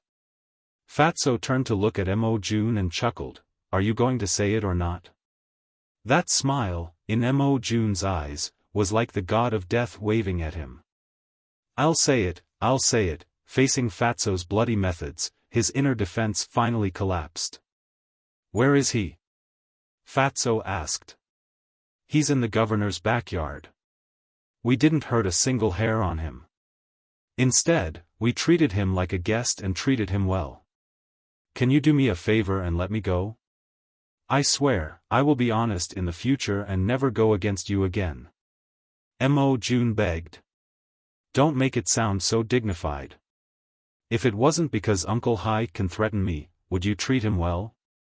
However, Fat Lord is a man of his word. He will leave you with an intact corpse." Fatso sneered. He raised his hand and a black dragon battle chi appeared. Like a sharp blade, it slashed across Mo Jun's neck. "Ah!" Mo Jun immediately screamed. Blood spurted out from the wound on his neck. Soon, he breathed his last and died. And Fatso's face didn't have the slightest hint of joy. Instead, there was a trace of disappointment that couldn't be removed. He stood in the air for a long time without saying a word. Qin Feiyang walked forward and asked, "The murderer and accomplice are both dead, why are you still so depressed?" "Yeah, they're all dead. I should be happy, but I just can't feel happy." Fatso raised his head and looked at Qin Feiyang, his eyes full of confusion. Qin Feiyang smiled and said, "It's emptiness, right? It's like you've lost your goal and have no motivation." Fatso nodded. "I can understand. All these years, the only thing that can keep you moving forward is the hatred in your heart. And now that you've taken your revenge, you feel like you're missing something in your heart." Qin Feiyang said. "Yes, it's the feeling," Fatso said. Qin Feiyang immediately slapped Fatso's head and said angrily, "Are we still brothers? You've taken your revenge, but what about me?" Fatso was slightly stunned. That's right. His revenge had been taken, but his boss's revenge hadn't been taken yet. His boss's matter was equivalent to his matter. That's right. He had to pull himself together and continue to fight. However, his head still hurt a little. "What does your revenge have to do with Fat Lord? Don't mess with me." He glared at Qin Feiyang and snorted. Then, he turned and flew toward the central city with a smile on his face. Qin Feiyang shook his head and laughed. He glanced at the previous mansion master and said lightly, "You don't have to report this to the imperial capital, because we'll be there soon." With that, Qin Feiyang nodded to the double-winged snow eagle. The double-winged snow eagle understood and immediately withdrew its holy aura. "I'm old and can't care so much. It's the world of you young people now." The old man glanced at Qin Feiyang and the other two, then turned and left with a sigh. Mu Qing, who hadn't spoken since the beginning, frowned and said, "Now that you're done, can we go to the imperial capital?" Qin Feiyang pondered and said, "I have to go to the spiritual state again. Wait for me here." "The spiritual state?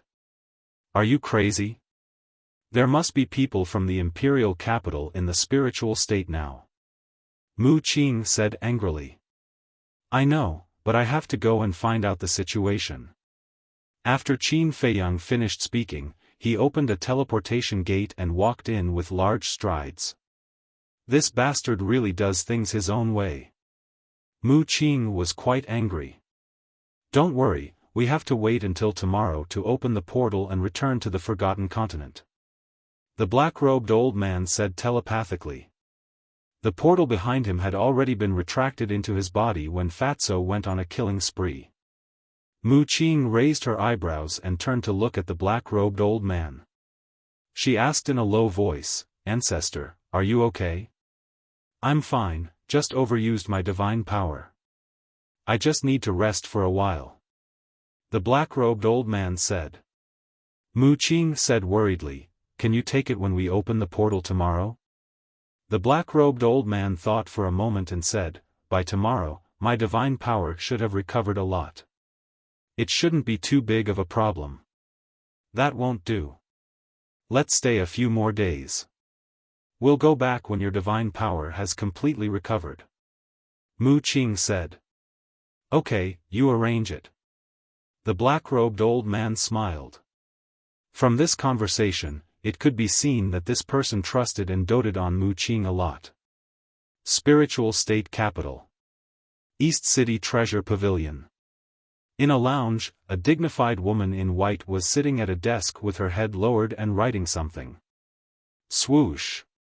Suddenly, a young man in white descended into the lounge. The woman in white frowned and looked up at the young man. At that moment, she froze there, her expression was full of disbelief.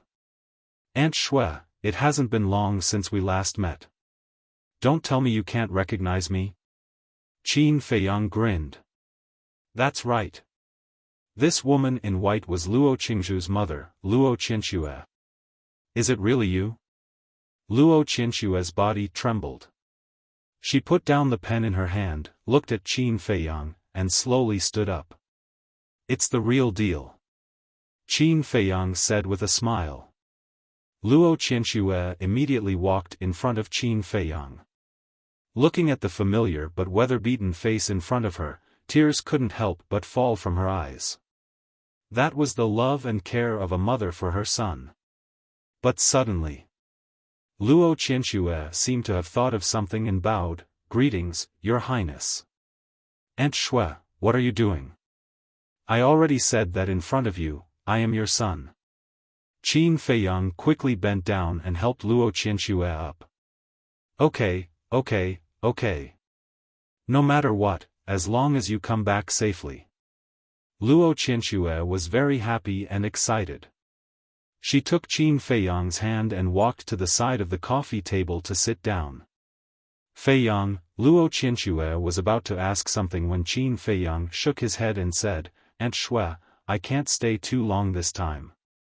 I can only tell you about my experience in the past few years slowly in the future." Luo Qianxue was stunned, nodded and asked, "Okay, then why did you come back this time?"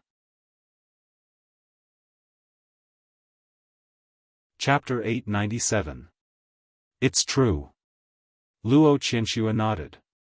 Damn it. Qin Feiyang clenched his fists, and his eyes flashed with a shocking light. Originally, the people in the capital wanted to take me, Yi, and Yan Nanshan away. In the end, they let us go under the pleas of Wang Hong and the old master. Luo Qianxue sighed. Qin Feiyang asked, "Is the current governor of the spiritual state still Wang Hong?" "It's him. But he's just a figurehead. Now, there's a large group of invincible black army guarding the city. They won't leave until they catch you," Luo Qianxue said. Qin Feiyang blamed himself. "It's all my fault."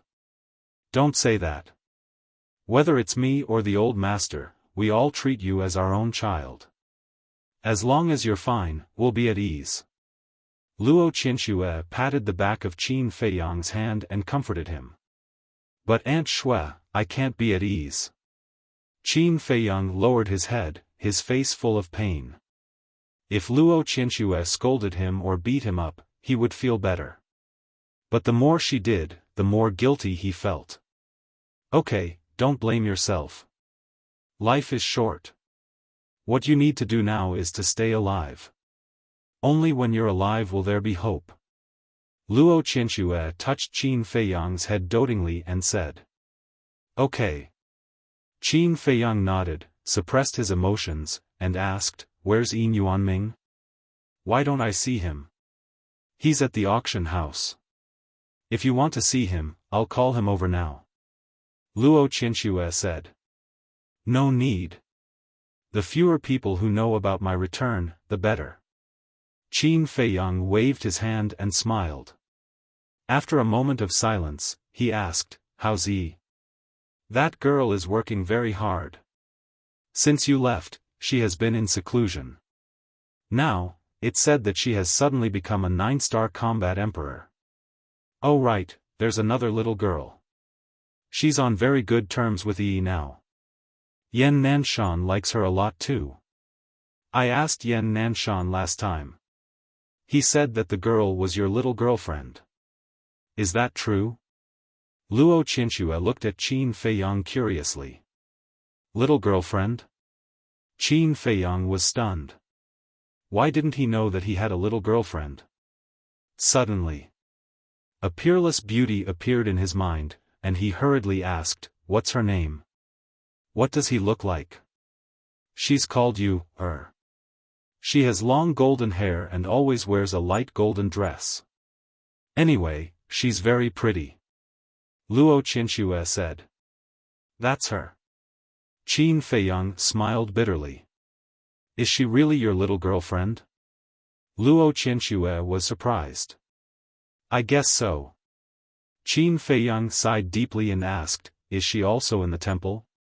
"Yes. Furthermore, her cultivation speed is not the slightest bit inferior to Yi's.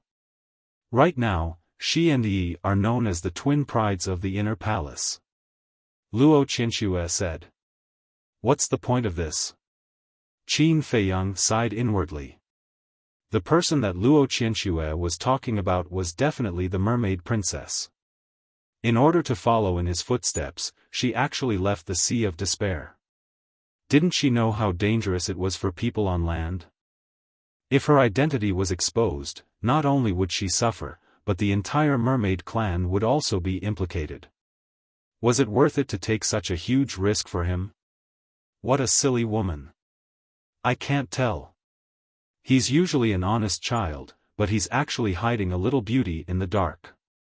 How is it? When are you going to bring her to see me personally? Luo Qianxue didn't know about this and teased. She's in the city now. You can see her anytime you want. Do you still need me to bring her here? Qin Feiyang smiled bitterly. How can it be the same? Luo Qianxue said with a straight face. Yes, yes, yes. When I have time, I'll definitely bring her to see you personally. Qin Feiyang was rather helpless. Luo Qianxue shook her head and laughed. She said with a serious face, let's stop joking. What do you plan to do next?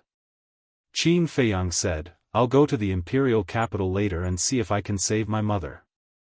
As for the future, let's talk about it later. Going to the imperial capital with your current strength, isn't it like sending a lamb to a tiger's den? Luo Qianxue was shocked. I know, but I can't control myself.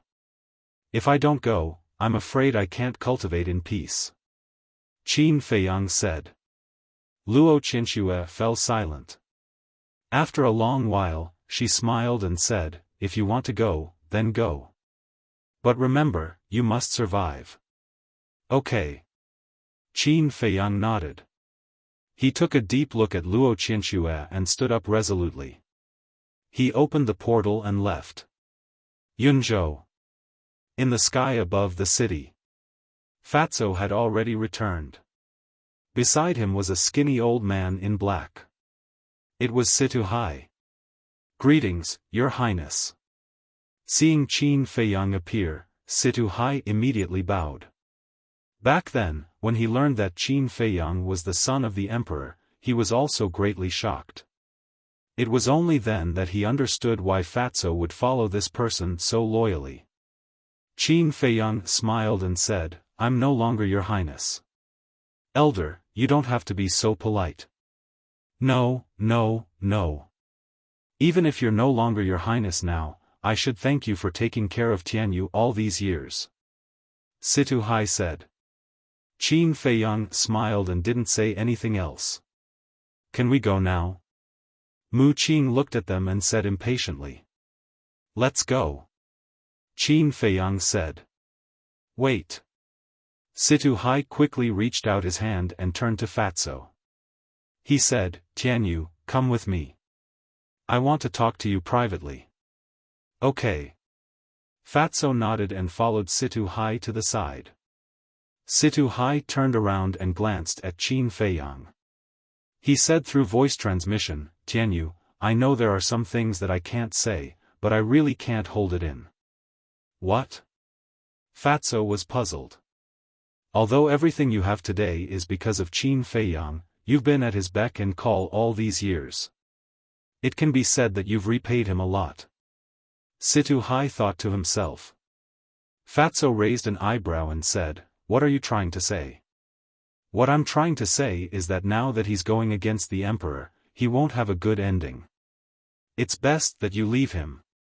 Situ Hai said. Uncle Hai, you're asking me to be an ungrateful person. Fatso said angrily. This isn't being ungrateful. It's being sensible. You're the only heir left in the Situ family. Nothing can happen to you. Moreover, who's the emperor? He's the ruler of the great Qin Empire. You can't fight against him at all. So, Tianyu, listen to my advice and leave him. I believe Qin Feiyang can understand you. Situ Hai tried his best to persuade him. Shut up. Fatso was angry. I, Fatso, may not be a powerful person, but I still know the word loyalty. We'll share blessings and misfortunes. No matter what the future is, I'll always be with you. Uncle Hai, I don't want to hear these words a second time. You should leave Yun State as soon as possible. The death of the Yun State mansion lord will be known by the people in the imperial capital sooner or later.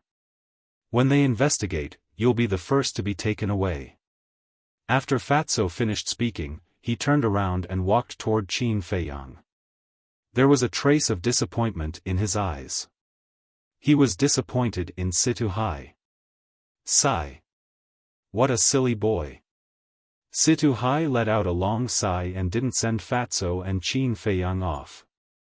He turned around and flew out of the city, looking extremely lonely. Qin Feiyang glanced at Situ Hai's back, then looked at Fatso and said, "He's actually concerned about you. You know?" Fatso frowned. "It's not hard to guess." Qin Feiyang smiled faintly. "Of course, I know he's doing it for my own good, but I can't agree with his behavior. Humans should go out and do something big. What's the point of being a coward?" Fatso said disdainfully. Qin Feiyang shook his head and laughed. Although Fatso was a bit unreliable, no one could deny that he was indeed a loyal person. Clang! At this moment, with a loud sound, a space-time door appeared in front of Mu Qing. Of course, it was just a replica. However, even if it was a replica, it could be directly teleported to the imperial capital. "Where should we stay?"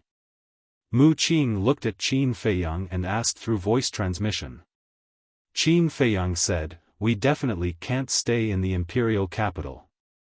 Let's go to the Black Dragon Swamp. We escaped from there." "Okay, let's go to the Black Dragon Swamp." Hearing this name, Mu Qing's eyes were filled with strong murderous intent. Because Mu Shui was killed by Zhuge Mingyang in the Black Dragon Swamp. Although the replica space-time door was not a divine artifact, it was still a divine artifact. With the ability of Qin Feiyang and the others, they couldn't revive it. Therefore, Yiglao had to revive it. And with Yiglao's cultivation, it was too easy to revive a divine artifact. Clang! Old Yi raised his arm and used only a strand of divine power, which was as thin as a strand of hair, to instantly revive the door of time and space. The four of them stepped in one after another. Black Dragon Swamp. After a few years, this place had already changed beyond recognition. However, Mu Qing seemed to be able to sense the aura left behind by Mu Shui before she died. Standing high in the sky, looking down at the ground, grief came from his heart. "Why don't we just get rid of Zhuge Mingyang this time?" Fatso said. Mu Qing wasn't the only one who hated Zhuge Mingyang. Qin Feiyang and Fatso also wanted to kill him. Phew. A moment later, Mu Qing took a deep breath and said, "Zhuge Mingyang must die, but that's only secondary. Let me contact Lu Xingchen first." As he spoke, he took out the image crystal and poured his battle qi into it. The image crystal immediately emitted a hazy light. Qin Feiyang and Fatso looked at each other and looked at the image crystal in Mu Qing's hand. However, after waiting for a long time, Lu Xingchen actually didn't respond. Fatso said in surprise, "Could it be that he was really caught?" "It's possible," Qin Feiyang secretly said. "But that's not right. The Imperial Tutor was just taken away by the Snow Python yesterday. Logically speaking, he should still be in Forgotten Continent." Fatso said in bewilderment. "What logic? Doesn't the Snow Python know how to use the teleportation gate? Moreover, it can even easily suppress a false god, let alone the distance between the Central Divine Kingdom and the Glacier Forest. I reckon that the Imperial Tutor had already been driven out by it yesterday." Qin Feiyang rolled his eyes at him. If the Imperial Tutor really came back, then according to his personality, there was a high chance that he would make a move on Lu Xingchen and the others. Although Lu Xingchen had a spatial divine object that could move, if the Imperial Tutor personally appeared and caught him off guard, then it would be almost impossible for Lu Xingchen to escape. Because the Imperial Tutor could use his divine sense to capture the location of the spatial divine object. Chapter 898. While Qin Feiyang and Fatso were secretly talking, Mu Qing and Yiglao were also secretly communicating. Mu Qing said in a deep voice, "It seems that as Qin Feiyang said, Lu Xingchen has met with an accident. He can't have an accident. But now, I have to find a place to recover my divine power, so I'll leave it to you to gather information." Yiglao said. "Okay." Mu Qing responded, put away the image crystal, looked at Qin Feiyang and said, "Let's go into the city to find out the situation first." "Okay." Qin Feiyang nodded, and then sent Fatso to the castle. Seeing this, Mu Qing's eyes flashed, and said, "Why don't we let Yiglao go to the castle to recover his divine power? In this way, if anything happens to us in the city, he can help us in time." "That's not necessary. As long as we are careful, there shouldn't be any big problems," Qin Feiyang said. What kind of joke was this? Letting a fake god go to the castle, wouldn't he be able to do whatever he wanted? Mu Qing frowned and said helplessly, "We are now grasshoppers on the same rope. Is there a need to be so careful?"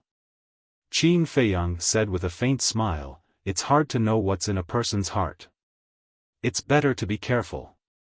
Mu Qing was seething with anger. "Qing, don't force me. I can find a place anywhere," Yiglao said with a smile. "Okay." Mu Qing took a deep look at Qin Feiyang, took out a phantom elixir, and changed into a sallow and emaciated young man. Qin Feiyang also took the phantom elixir and turned into a thin and sickly young man. "Where are we going?" Mu Qing looked at Qin Feiyang and asked. "Fragrant Moon Tower." Qin Feiyang's eyes flashed as he opened the portal. The two of them walked in one after another. The Fragrant Moon Inn was located in the first district. Qin Feiyang was not unfamiliar with this place at all because Qin Yu and Qin Shi had stayed in the Fragrant Moon brothel before. Even after so many years, the Fragrant Moon brothel was still bustling with activity. On the street in front of the door, there was an endless stream of people and carriages. One by one, young men and women in luxurious clothing walked in and out. Many of them had a small sword symbol embroidered on their clothes. These were the disciples of the Temple of Gods. Swish! Qin Feiyang and Mu Qing appeared in the crowd. There were all kinds of people on the street, so even if there were two more people, no one would care. The two of them scanned their surroundings and entered the Fragrant Moon brothel. "Are the two of you having a meal?" A waiter came up to greet them.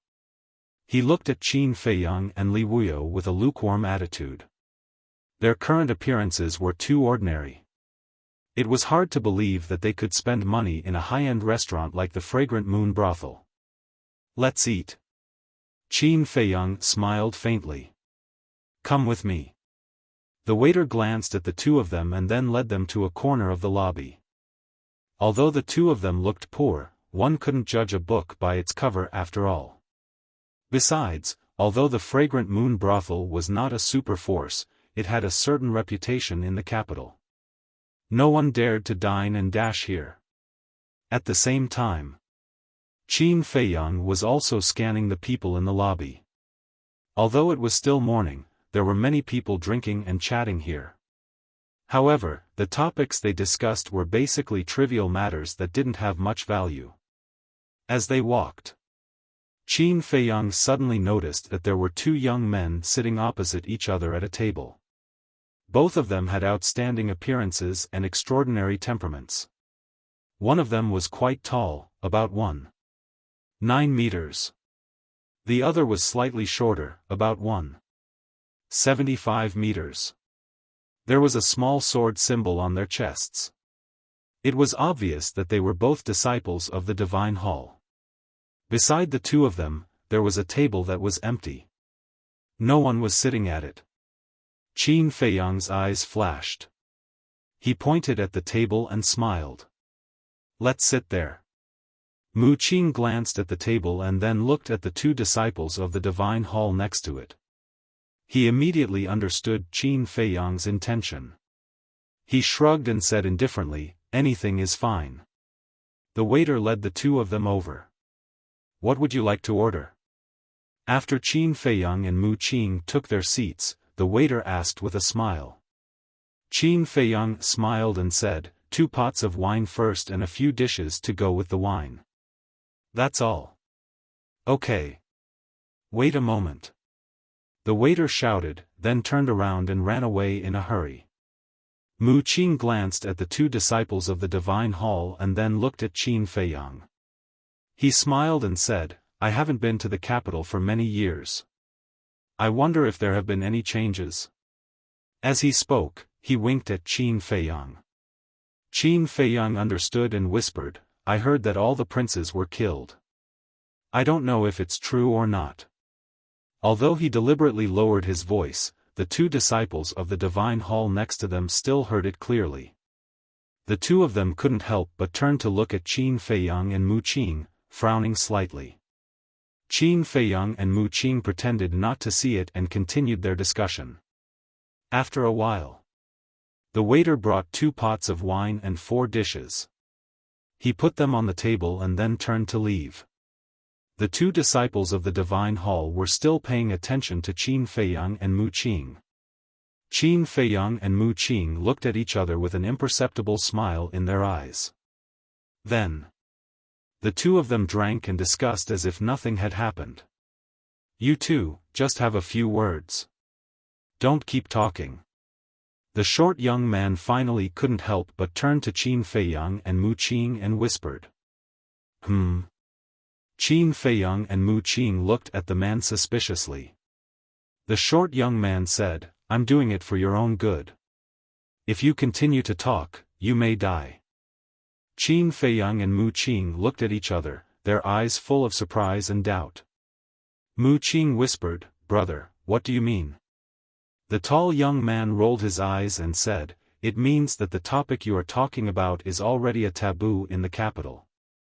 "Taboo? So the princes were really killed?" Qin Feiyang said in surprise. "Sure." The 2 disciples of the Divine Hall suddenly changed their faces and hurriedly made a gesture to Qin Feiyang to keep quiet. Qin Feiyang also immediately covered his mouth, pretending to be frightened and glancing around. "Let me tell you," the short young man wanted to say something, but he stopped and waved his hand. "Forget it, I won't say anything. If you want to die, continue your discussion." "Brother, what's going on? Don't keep us in suspense." Qin Feiyang transmitted his voice with a curious expression. "How about this? A few days ago, we happened to get a spiritual sea pill. If you two are willing to tell us, we'll give it to you for free." Mu Qing offered a tempting offer. A spiritual sea pill. The 2 disciples' eyes lit up. Although they were disciples of the Divine Hall, the spiritual sea pill could repair their sea of qi. It was extremely precious for them. The 2 disciples looked at each other and pondered for a moment.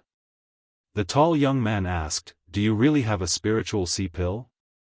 Mu Qing took out a spiritual sea pill from his qianquan bag, shook it, and quickly put it away. The spiritual sea pill only had 1 stripe. Even so, the 2 disciples were still tempted. The short young man looked around and whispered, "We can't talk about this here. After all, there are too many people here." "Understood, understood." Mu Qing nodded repeatedly. Then, he and Qin Feiyang looked at each other. A glint flashed in their eyes. Then, they looked up at the busy waiter and waved at him. "Come here." The waiter trotted over and asked with a smile, "Sir, what can I do for you?" "Arrange a private room for me. In addition, the previous expenses of the 2 guests here will also be charged to me." Mu Qing pointed at the 2 disciples of the Divine Hall and smiled. They had heard of it. The 2 disciples were overjoyed. The 2 of them were disciples of the Sacred Hall, so this sort of expenditure was nothing to them. However, they were very satisfied with Mu Qing's attitude. "A private room?" But the waiter was stunned. "Are you afraid that we don't have the money to pay?" Mu Qing raised his eyebrows. He took out the spiritual sea pill and shook it in front of the waiter. No, no. The waiter shuddered and quickly shook his head. A flattering smile appeared on his face. What a joke. How could he be poor if he even had a spiritual sea pill? This was also true to the saying, "You can't judge a book by its cover." Fortunately, they did not offend them before. Otherwise, they would be in trouble. Then why don't you hurry up? We still have to entertain our distinguished guests. Mu Qing said with a sullen face. Hearing the words, distinguished guests, the two disciples of the divine hall also stood up. The smiles on their faces were even brighter. The waiter also looked at the two people with a surprised look. They actually knew disciples of the divine hall?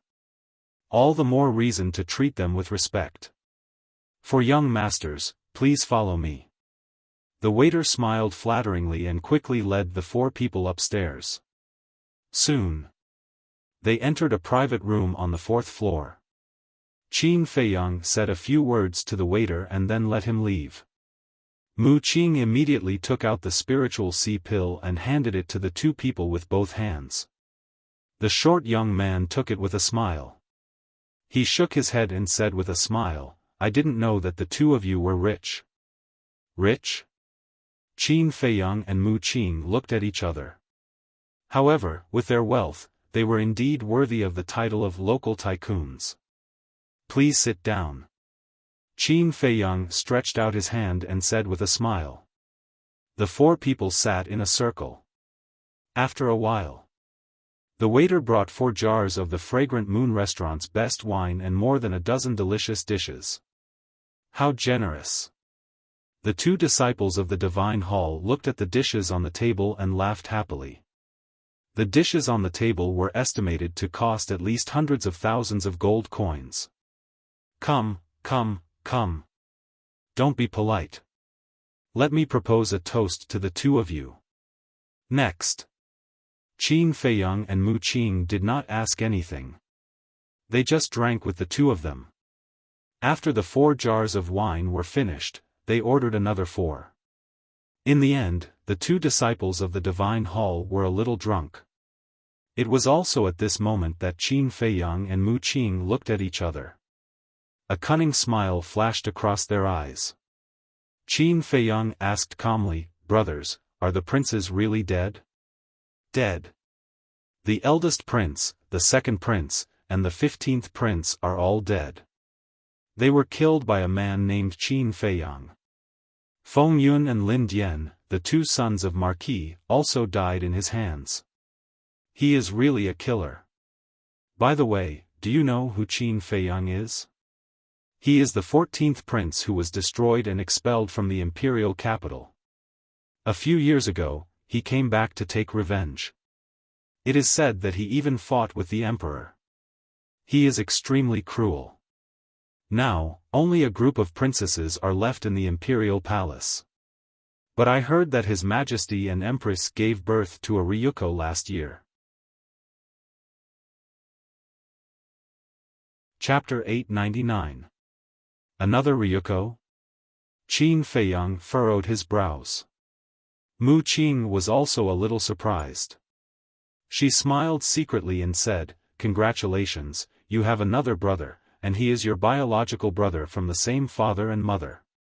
Qin Feiyang's face darkened. "My mother's position as the empress has already been abolished. Don't you know?" Mu Qing was slightly taken aback. She smiled bitterly and said, "Don't mention it. I really forgot. The current empress seems to be the first prince's mother?" "Yes." Qin Feiyang secretly responded. Mu Qing's eyes flashed. She smiled and said, "Then I'm afraid no one can take away her position as the empress. Because there was a saying in the royal family. A mother's status depended on her son. And now, all the children of the emperor were princesses. It was impossible for a princess to inherit the throne.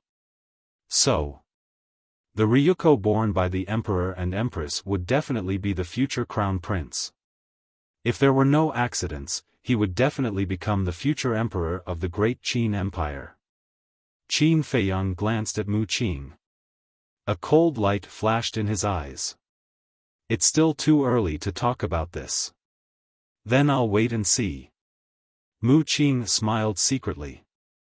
Then she looked at the two disciples of the Divine Hall and asked, "What's the name of this Ryuko?" The short young man said, "I think he's called Qin Haotian, the same name as the 14th prince. It seems that the emperor is going to let this Ryuko completely replace Qin Feiyang. Because Qin Feiyang's real name is Qin Haotian. To be honest, this Qin Feiyang is quite pitiful.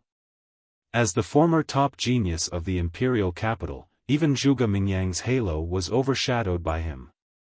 Moreover, he was the most promising prince to inherit the throne. It's really a pity that he has fallen to this point." The tall young man also sighed. "Replace me." Qin Feiyang clenched his fists, and there was a sharp light in his eyes. Although he no longer used the name Qin Haotian, he abhorred the emperor's actions. The short youth said, "I also heard that the emperor created another bright sky palace for this Ryuko." "What?" The anger in Qin Feiyang's heart almost exploded. Putting aside the fact that they had given him the same name, they had even created a new dawn celestial palace. This wasn't just a replacement, it was a complete humiliation to him. Mu Qing did not comfort Qin Feiyang. Instead, she pursed her lips playfully. It was easy to imagine that Qin Feiyang had the urge to kill someone, but he had no choice but to hold it in. He liked to see Qin Feiyang fall into this kind of situation. But he was disappointed. Qin Feiyang quickly calmed down. He looked at the two people and asked, "Then, is there any change in the structure of the Divine Hall?" "What change can there be in the Divine Hall? The Elixir Hall and the Martial Arts Hall are still controlled by the sons of the martial marquises. However, a few people have risen rapidly in the past few years. They are even threatening the people on the Elixir God list and the Martial God list." The two said. "Who?" Qin Feiyang was surprised. Lu Xingchen, Ren Wuxuang, Shen Mei, Dong Zhengyang, Tan Wu, Wan Qiu, Ling Yu, Luo Dan, Zhao Yu, Feng Ranran, Feng Wuxia, Xuening, Xuerhua. This group of people entered the imperial capital with Qin Feiyang. They are also from the 9 prefectures. We originally thought that only Qin Feiyang was terrifying, but we didn't expect that these people were also monstrous. The two frowned and couldn't figure it out. "This Wan Qiu is still alive?" Qin Feiyang was surprised. This guy's life was really tough. However, he still believed that Ren Wuxuang and Shen Mei could threaten the people on the Elixir God list and the Martial God list after all these years of growth. After all, the two of them had opened the door of potential. Lu Xingchen, on the other hand, was mysterious and unfathomable. However, although people like Tan Wu and Wan Qiu were talented, it was impossible for them to grow to this level in the past few years. Why was that? Just as Qin Feiyang was thinking, Mu Qing looked at the two people and asked, "Is Lu Xingchen still in the Divine Hall?" "No." The short young man shook his head. Mu Qing's pupils shrank and asked, "Then where is he now?" "We don't know either." Late last night, the state preceptor suddenly came to the Divine Hall with the law enforcers and took away Lu Xingchen, Shen Mei, Ren Wuxuang, and Dong Zhengyang. The short young man said. Mu Qing suddenly turned his head to look at Qin Feiyang and said, "Bastard, you lied to me." "Did I lie to you?" Qin Feiyang looked at him innocently. "You told me that Lu Xingchen had been locked up in the divine prison for a long time, but now they said that he was taken away last night and they didn't lie to me?" Mu Qing said angrily. Qin Feiyang said, "Then I'm not wrong. He must be locked up in the divine prison now." "Humph." Mu Qing snorted and asked, "Then what do you think we should do next?"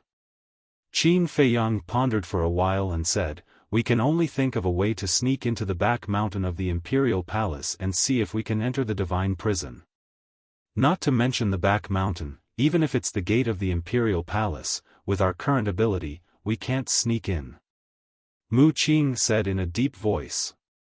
Brothers, this is actually not a secret. Everyone in the Imperial capital knows about it, but they don't dare to talk about it. But why do you look like you don't know anything about it? The two disciples of the Divine Palace looked at Qin Feiyang and Mu Qing suspiciously. Qin Feiyang said with a faint smile, "We have been cultivating in the mountains all these years and have not inquired about the situation outside." I see. The two of them nodded in realization. Next. Qin Feiyang and Mu Qing drank with the two of them again and also got a lot of other news. At night. The bustling city gradually quieted down. At midnight. In the sky, the waning moon hung high. Sometimes a dark cloud floated by, blocking the waning moon, making the land look extremely dim. Inner city. In a certain alley, two black shadows shuttled back and forth silently in the night. Inner city. There was no bustling downtown. Because the Divine Palace and the mansions of the Marquis were all entrenched in the inner city. Therefore, the night in the inner city was even quieter than the 10 districts outside. And those two black shadows were Qin Feiyang and Mu Qing. The two of them passed through the alley and entered a wide street. On both sides of the street were rows of lush trees. The two of them hid in the shadows of the trees and advanced quickly. A moment later, Qin Feiyang suddenly stopped and stood behind the tree, looking at the opposite street. On the opposite side, there was a door, golden and dazzling, rather imposing. Behind the door was a huge mansion. At the door, two large lanterns were hanging, emitting a bright candlelight. Through the candlelight, one could clearly see that there was a plaque made of gold hanging above the door. On it, there were 3 bold and powerful words engraved. Qianwu Marquis. On both sides of the door, 4 guards stood upright, emitting a strong aura. What's wrong? Mu Qing stopped and looked at the mansion opposite, then looked suspiciously at Qin Feiyang. Nothing. I just remembered some things from the past. Qin Feiyang shook his head and continued to rush forward. He was no stranger to Marquis Qianwu. That year, Marquis Qianwu set up a banquet and invited him to his mansion. In the end, the two of them fell out. It was Lu Xingchen who saved him. And with the help of Lu Xingchen, they even killed Marquis Qianwu's son, Feng Yun. In order to take revenge on Marquis Qianwu, he even specially sent Feng Yun's corpse to Marquis Qianwu. At that time, Marquis Qianwu was extremely angry. It was estimated that Marquis Qianwu hated him to the bone. However, he did not put a mere martial marquis in his heart. Although the various martial marquis had a high status in the Great Qin Empire, their overall strength was not very strong. There were even some martial marquis manor that were not as strong as those super families. And the reason why they were able to occupy the inner city and have such a high status was completely because of their ancestors. Their ancestors were all people who accompanied the first-generation emperor to conquer the world. About an hour later, Qin Feiyang and Marquis Qianwu passed through the inner city and stopped behind a big tree and looked ahead. In front of them was a wide street and opposite the street was a plaza.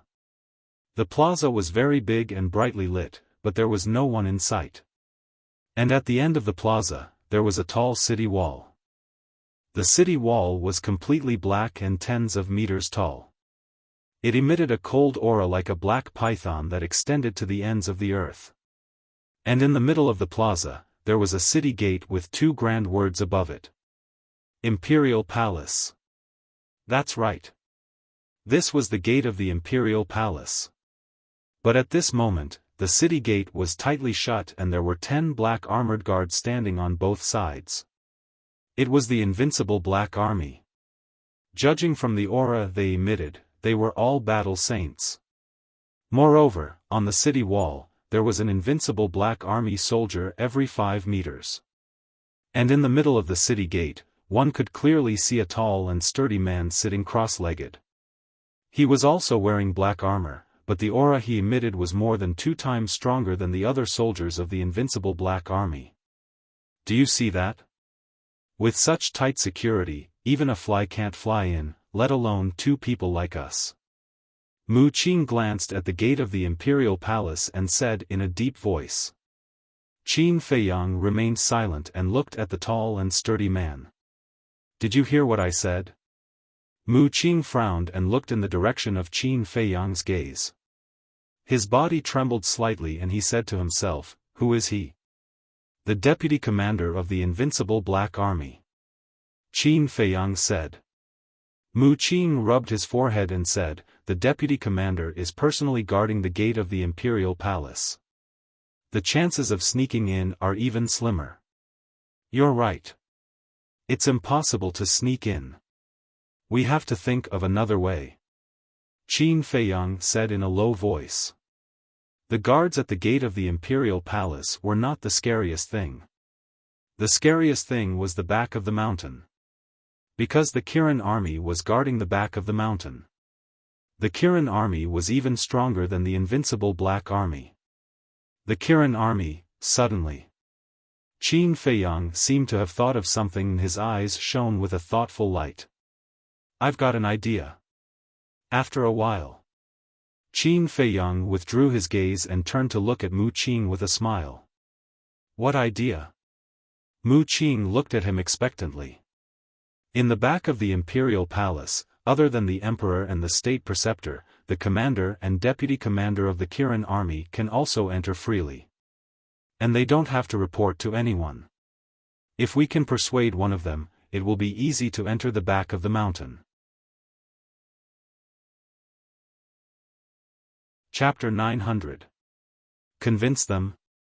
Mu Qing was speechless. It was not hard to imagine that the commander and deputy commander of the Kirin army were the confidants of the emperor. To convince them, it was better to just barge in.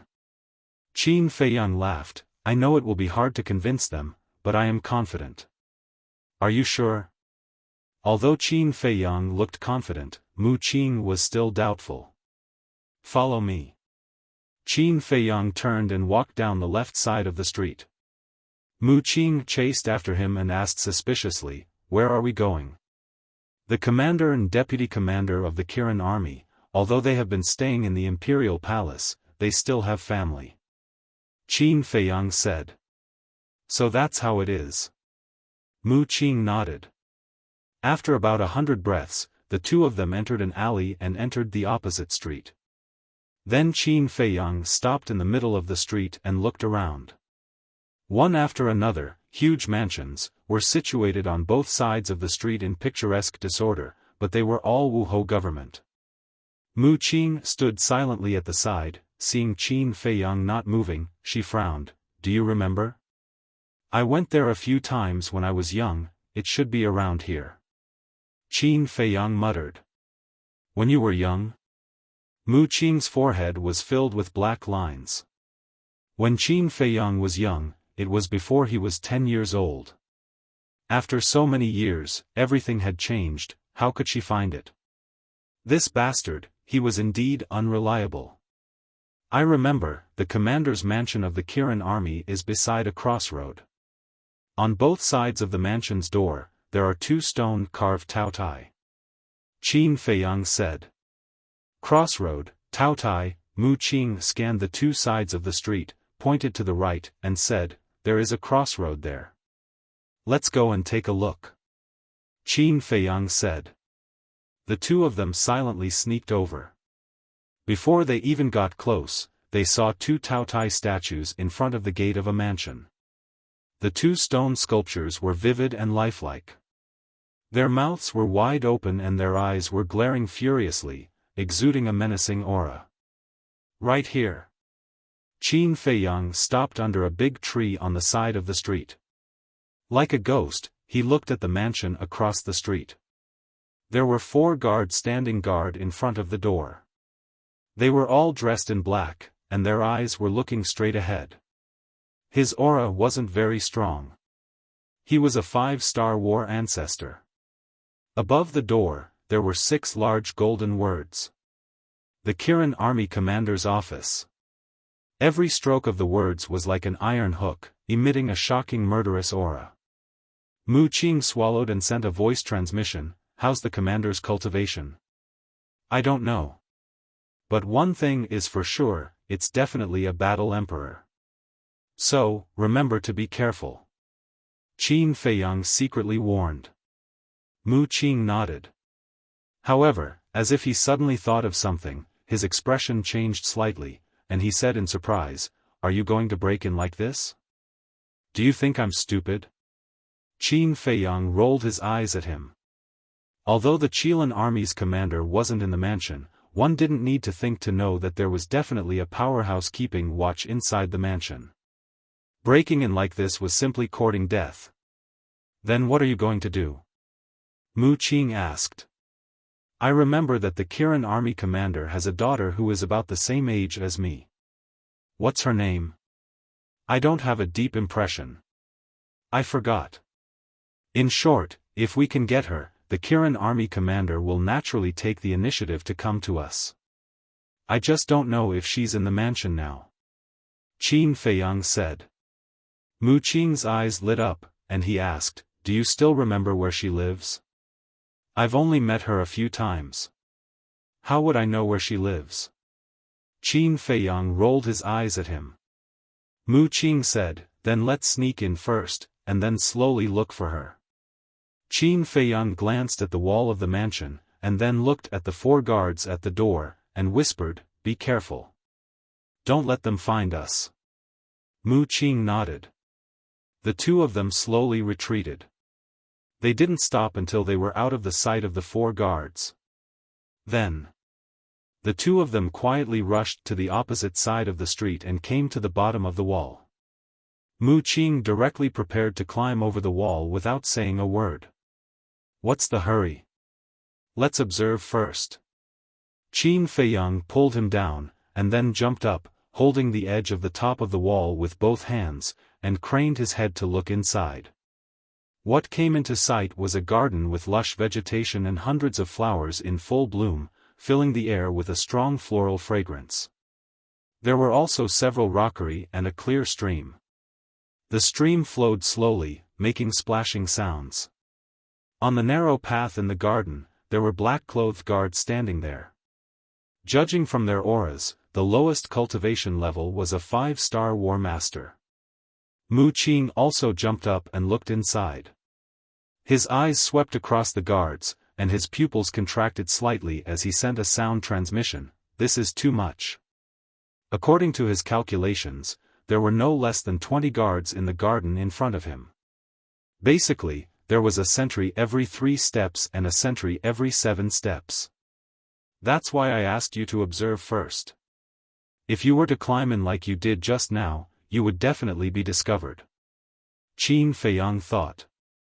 Then, his aura was restrained to the extreme, and his movements were abnormally careful.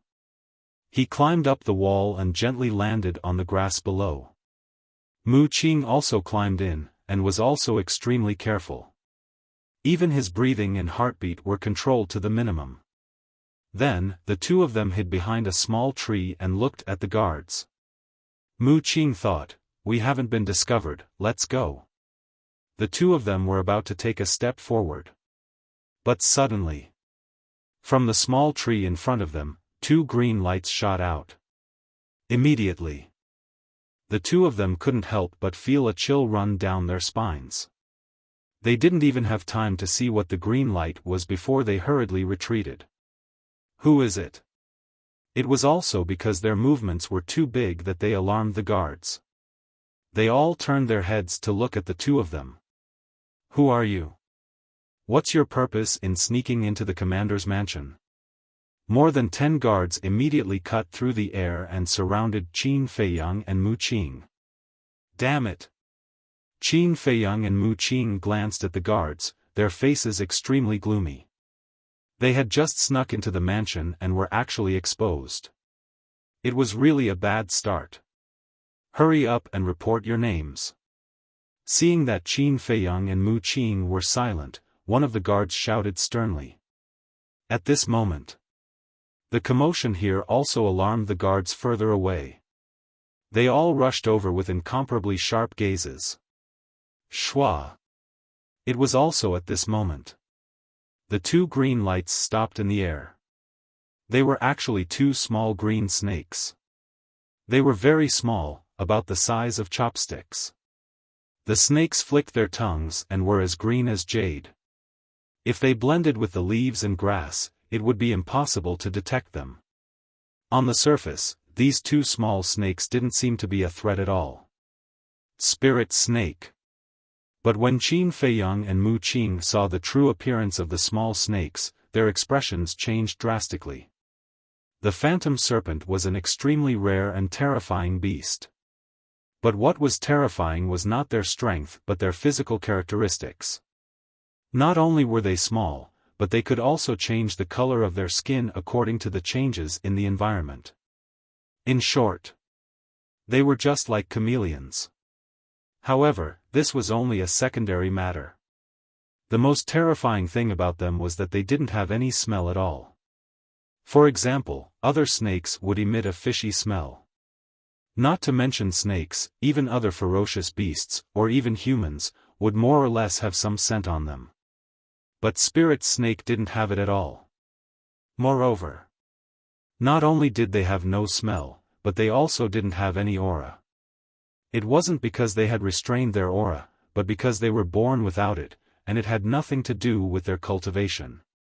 Even if they cultivated to War Master, War Saint, or even War King, they would not reveal the slightest bit of their aura. Just like their name, they were like ghosts. It wasn't an exaggeration.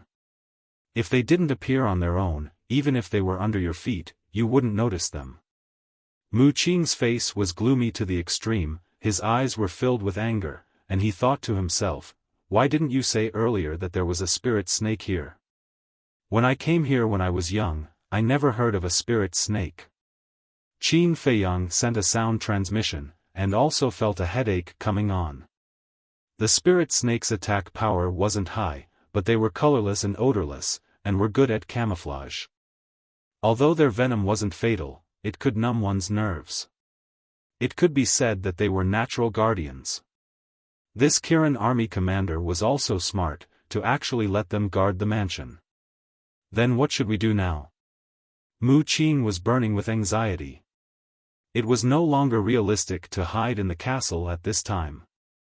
Because once they disappeared into thin air, what would the guards think? Don't worry, there will be a way. Qin Feiyang secretly said, trying to calm himself down.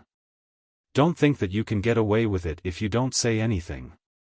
I'm telling you, if you don't make it clear today, you will all die. Don't even think about escaping, our mansion has more than these two spirit snakes. Look at your feet. One of the guards sneered. And more guards surrounded them, and now there were more than 30 people. Feet? Qin Feiyang and Mu Qing were stunned, and they quickly looked down, and their faces suddenly turned pale. They saw that in the grass under their feet, spirit snakes kept coming out. They were only the length of chopsticks. Densely packed. The two of them couldn't help but feel their scalps go numb. What's going on? At this moment, an old man in black came through the air and landed in front of a group of guards. Butler, you came at the right time, we caught two little thieves. Yes, they sneaked into the mansion sneakily, I don't know what they want to do. The group of guards said. Little thieves? Qin Feiyang was slightly stunned, and suddenly a plan came to his mind. Hearing this, the butler was also stunned, looked at Qin Feiyang and Mu Qing, and sneered, you are bold, do you know where this place is? No. Qin Feiyang shook his head. The butler and the group of guards were stunned. They didn't even know where the Kirin army commander's mansion was. Where did these two little thieves come from? Ahem. The butler coughed and said, listen carefully, this is the mansion of the Kirin army commander. What? Qin Feiyang's face changed greatly, and his body trembled, looking very scared and desperate. What? Cramps? Mu Qing looked at him suspiciously.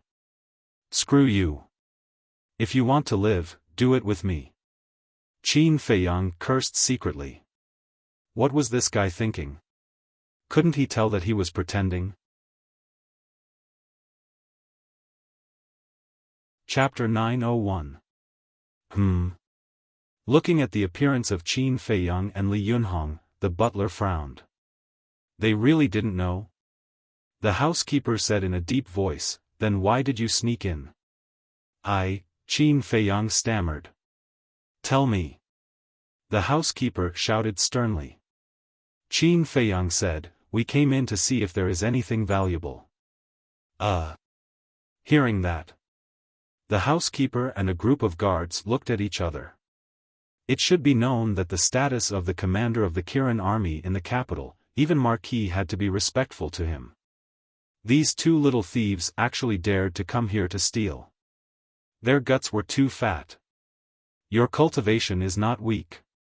You can casually find a place to make a lot of money. Why did you do this kind of sneaky business? The housekeeper asked. Obviously, he didn't believe Qin Feiyang's words. It's too troublesome to make money. Qin Feiyang lowered his head and said in fear. The housekeeper frowned and said, so you stole? Qin Feiyang nodded. Stealing is indeed a way to make money quickly, but do you know the consequences of being caught? The housekeeper looked at the two of them in disgust. He believed it. It was not that he was stupid. It was that Qin Feiyang and the others' pretense was too real. I know. Qin Feiyang nodded, looked up at the housekeeper, and begged, we didn't do anything outrageous. Can you let us go? Let you go? Humph. Let me tell you, the people I hate the most are lazy people like you who reap without sowing. The housekeeper's eyes turned cold. Whoosh. At the same time, on the grass, two phantom snakes suddenly jumped up and bit Qin Feiyang and the others' legs. At that moment, Qin Feiyang and the others felt a venom seeping into their bodies and then turning into terrible toxins, spreading to their limbs and bones. The first place to be paralyzed was their legs. Now, it was a little difficult for them to take a step. This is bad. Mu Qing mumbled. If he didn't get rid of the poison quickly, it wouldn't be long before his entire body would be paralyzed. At that time, not to mention these guards in front of him, even a one-star war sect would be able to easily deal with them. The steward glanced at the two of them, and a ferocious look flashed in his eyes. He said, send them to the Snake Emperor. What? The expressions of the group of guards changed. His eyes were filled with fear. He seemed to be very afraid of the so-called Snake Emperor.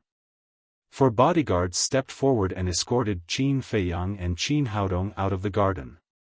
They are the two little thieves. You look so weak, yet you actually dare to come to our governor's manor to steal? Why don't you just kill them? The guards they met along the way all looked curiously at Qin Feiyang and Bai Yunfei. When they found out that Qin Feiyang was going to be given to the Snake Emperor, all of them turned pale with fright. Looking at the expressions of these people, Qin Feiyang and Bai Yunfei became more and more bewildered. The four guards carried the two of them through layers of halls and arrived outside a dark forest. There were no guards here. The poison in Qin Feiyang and Bai Yunfei's body had already spread to their arms. Mu Qing glanced at the small forest and asked, for big brothers, what is the Snake Emperor? You'll know later. The four of them sneered and carried the two of them into the small forest. Ding dong. Walking and walking. A burst of melodious zither music floated into the ears of Qin Feiyang and Bai Yunfei. The sound of the zither came from behind the small forest. Who's playing the zither? The two of them were surprised. Mississippi, one of the guards said expressionlessly. Qin Feiyang and Bai Yunfei looked at each other. This was really a case of wearing out iron shoes in a fruitless search, only to find it without any effort. Soon, they walked out of the small forest and a lake entered their line of sight. The lake was about a few hundred feet in front of the small forest. The light of the waning moon spread down, and the lake was rippling with layers of light. Except for the melodious zither music, there was no other sound here. It was dead silent. But the sound of the zither was still farther across the lake. The 4 guards didn't continue to move forward. They stopped in front of the lake and looked at it. By now, Qin Feiyang and Bai Yunfei had been paralyzed except for their heads. If they weren't held by the 4 guards, they might not be able to stand steadily. Mu Qing said anxiously, "For big brothers, we really know we're wrong. Please have mercy on us, okay? The moment you stepped into the mansion, your fate was already decided." One of them said expressionlessly. Dong! Immediately, the 4 of them lifted Qin Feiyang and Mu Qing and threw them directly into the lake, splashing water.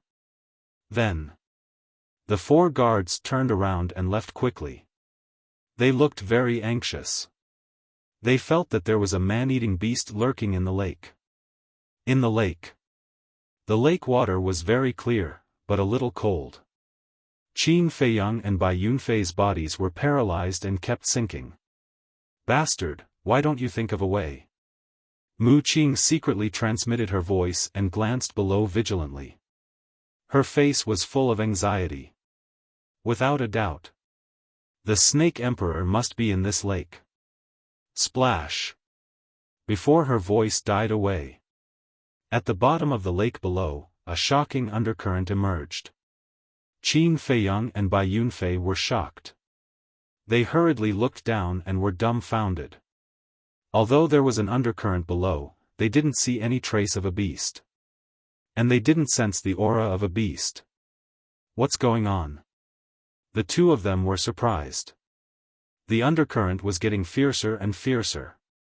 They also felt a strong sense of crisis that was rapidly approaching. No! There must be something in here. Mu Qing's face was gloomy. Could it be? Qin Feiyang suddenly seemed to think of something, and his eyes trembled slightly. "What is it?" Mu Qing asked. "They are all talking about the Snake Emperor. I think it should be a spirit Snake Emperor," Qin Feiyang said. Yes, it must be." Mu Qing quivered and nodded repeatedly. The spirit snake could change the color of its skin at will. In the water, it could also change the color of its skin to the same color as the water. In this way, it mixed with the lake water and it was difficult to see it with the naked eye. However, even if the 2 of them discovered this, they couldn't do anything to the spirit snake emperor. Because the spirit snake emperor didn't have any aura, they didn't know how strong it was or where it was. They could only pay attention to the undercurrent. Generally speaking, the water in the lake was still. There was only one situation where there would be an undercurrent. That was, something was swimming in the water. In other words, this undercurrent was generated when the spirit snake emperor was swimming. Therefore, as long as they paid attention to the undercurrent, they could distinguish the approximate location of the spirit snake emperor. However, even if they found the location of the spirit snake emperor, they were helpless now. Because their whole body was paralyzed, they couldn't fight back at all. Suddenly, that undercurrent was heading straight for them. The crisis was getting stronger and stronger. Without a doubt, the spirit snake emperor was swimming towards them. Mu Qing struggled for a while. His numb body made him feel despair. At the same time, Qin Feiyang stared at the surging undercurrent, his expression uncertain. Shua! Just as the undercurrent was about to engulf the 2 of them, Qin Feiyang's mind stirred, and the dual-winged snow eagle appeared out of thin air. Qin Feiyang secretly shouted, "Quickly try and see if you can trap it." The dual-winged snow eagle nodded. A terrifying holy aura roared out and pounced towards the undercurrent. At that moment, the undercurrent quickly retreated to the bottom of the lake. Qin Feiyang's eyes lit up, and said excitedly, "It's escaping, which means that its strength is not as good as yours, quickly imprison it." Boom! The dual-winged snow eagle's holy aura erupted and crazily pounced towards the undercurrent. The lake was also instantly stirred up with huge waves. What's going on with this holy aura? The commotion here was too big, and the people in the governor's mansion were alarmed. Even the entire inner city could feel the holy aura of the dual-winged snow eagle. In the lake, Qin Feiyang and Mu Qing were like fallen leaves in the wind, bobbing up and down with the waves. "Someone's coming, quickly," Qin Feiyang urged. He could clearly sense that there were a few powerful auras rushing towards them. The dual-winged snow eagle's eyes darkened slightly, and its battle aura surged. The water in the lake instantly evaporated. Boom! Accompanied by two loud sounds, Qin Feiyang and Mu Qing fell into the mud at the bottom of the lake one after another, and their bodies were in a mess. But at the same time, the dual-winged snow eagle finally caught the spirit snake emperor. It was still the color of water, and it was more than 10 meters long, like a water dragon. It was trapped by the dual-winged snow eagle's battle aura barrier, and it did not seem very strong. The dual-winged snow eagle's eyes flashed fiercely, and it shouted, "If you don't want to die, shrink right now." The spirit snake emperor's body trembled, and it quickly shrank to half a meter long. The dual-winged snow eagle brought it to Qin Feiyang's side and asked, "What now?" Qin Feiyang said in a low voice, "Bring Mu Qing here, and let's hide in the castle for a while." The dual-winged snow eagle flapped its wings and landed beside Mu Qing. Then, its battle aura surged and swept Mu Qing up, and it quickly returned to Qin Feiyang's side. Qin Feiyang said, "Grab my hand." The dual-winged snow eagle immediately reached out its claws and grabbed Qin Feiyang's wrist. Then, Qin Feiyang's mind moved, and the two men and two beasts disappeared without a trace. Not long after they entered the castle, 6 figures descended on the lake. The leader was a red-haired old man wearing a fiery red robe. His aura was unfathomable. The other 5 were all middle-aged men wearing black robes. Their brows were emitting a murderous aura. Looking at the lake, their faces were gloomy to the extreme. Whiz! Not long later, the steward of the governor's mansion also rushed over. He scanned the lake below and asked in shock, "What's going on?" The red-haired old man said in a deep voice, "I want to ask you the same thing." The steward's face paled. After pondering for a while, he asked in surprise, "Could it be them?" "Who?" The red-haired old man asked, his eyes like a blade, aggressive. The steward said, "Not long ago, we caught 2 thieves who snuck into the mansion to steal." "And then?" The red-haired old man said, "I asked the guards to send them here as food for the Snake Emperor. However, before they were sent here, they were bitten by the spirit snake and their bodies were already numb. They shouldn't have the strength to fight back. And what appeared just now was also a holy aura. The 2 of them are only war masters." The steward said. Chapter 902. The Spirit Snake Emperor had no aura and could change the color of its skin, so he didn't know if the Spirit Snake Emperor was still here. Of course, he didn't believe that something would happen to the Spirit Snake Emperor with such an innate advantage. But after a while, he didn't get a response from the Spirit Snake Emperor, nor did he see the shadow of the Spirit Snake Emperor. Gradually, the red-haired old man's heart sank. He looked at the butler and said gloomily, "Go and call those guards over." "Okay." The butler nodded and hurriedly turned and flew away. Soon, he flew back with the 4 guards. "Greetings, Lord." Seeing the red-haired old man, the 4 of them hurriedly bowed. "Let me ask you. Did you throw those 2 into the lake?" The red-haired old man asked. "Yes. We only left after watching them sink into the lake.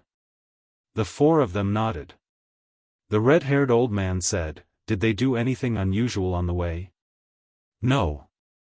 They were all under our control. If there was anything unusual, we would definitely have noticed."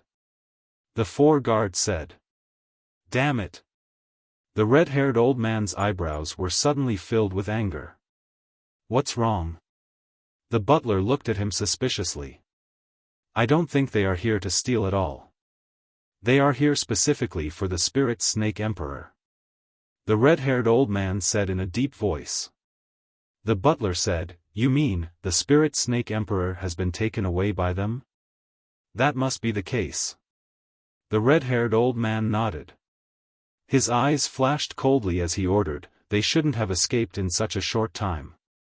Immediately seal the mansion and don't let anyone suspicious go." The butler asked, "Should we report this matter to the commander?" "Of course." The Spirit Snake Emperor was tamed by the commander with great difficulty. How can it be taken away by others? The red-haired old man said coldly, then looked at the 5 burly men and said, "You guys stay here." The 5 of them nodded. Then the red-haired old man turned and left. The butler immediately led the 4 guards to make the arrangements. The peaceful commander's mansion suddenly became lively. At the same time, it was filled with an aura of mutual hostility. Soon, another white figure came from the opposite side of the lake and stopped in front of the 5 middle-aged men. "Greetings, Mississippi," the 5 of them bowed respectfully. This was a girl in the prime of her youth. Her pure white dress was like snow, and her black hair danced in the wind. Her facial features were exquisite, and her skin was like jade. She was like a fairy that had descended. The woman glanced at the lake below and asked suspiciously, "What happened?" One of the middle-aged men said, "Someone kidnapped the Spirit Snake Emperor." The woman frowned. "Miss, those 2 people haven't been found yet. It's too dangerous for you to live there alone. How about I send someone to protect you?" The middle-aged man said. "It's all right." The woman smiled, turned around, and left.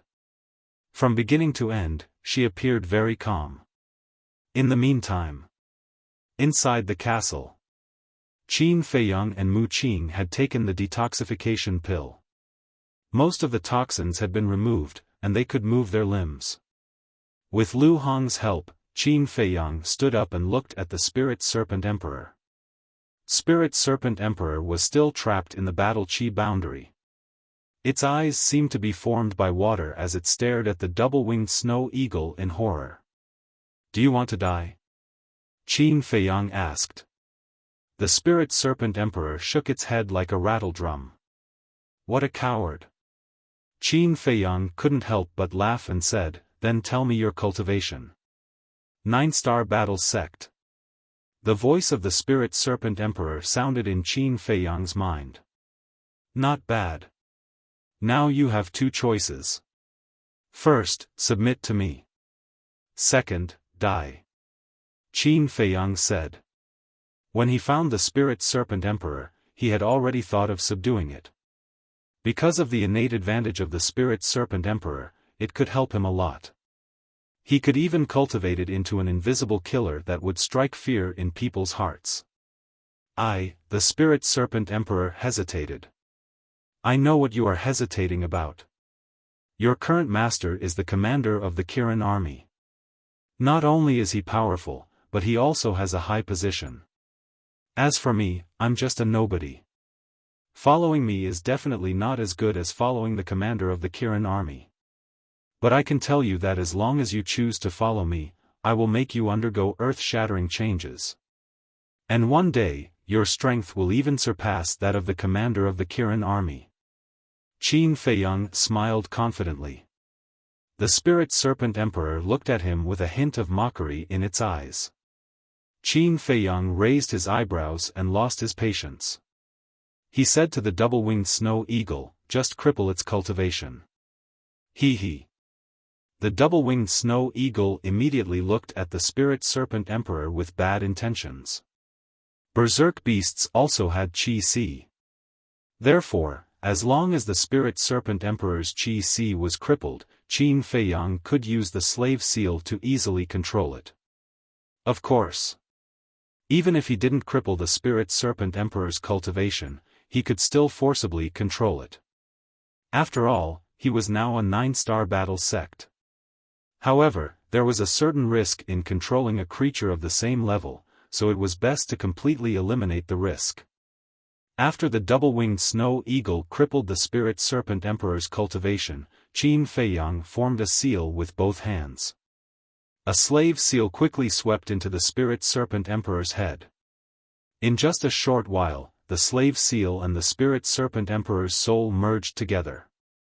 The spirit serpent emperor immediately felt that there was an additional shackle on its soul. "What did you do to me?" It stared at Qin Feiyang in shock and anger. Qin Feiyang ignored it and said to Fatso, "Give it the spirit sea pill." "Okay." Fatso ran to the front of the spirit serpent emperor and laughed, "Boss has already controlled your soul. If you dare to betray Boss, no matter where you run to, Boss can directly erase your soul with just a thought." "What?" The spirit serpent emperor's expression changed. "Take it." Fatso took out a spirit sea pill and threw it over. The spirit serpent emperor swallowed it in one gulp and looked at Qin Feiyang with fear. At the same time, the double-winged snow eagle also retracted its battle qi. The spirit serpent emperor landed on the ground and sized up the ancient castle. Suddenly, its gaze locked onto Wolf King, its heart filled with bewilderment. At this moment, Mu Qin, who was at the side, frowned. After the double-winged snow eagle caused such a ruckus, the governor's mansion is now on full alert. How are we going to kidnap that young lady? Qin Feiyang remained silent. Fatso suddenly said, "Why do I think that young lady isn't very afraid?" Everyone looked at him suspiciously. "Didn't you hear? Just now, someone said that they would send someone to protect her, but she refused. This means that she's not worried at all.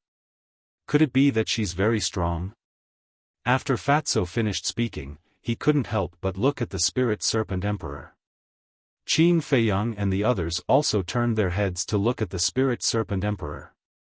The spirit serpent emperor shrunk its neck and said, "Miss is only a war emperor." "What?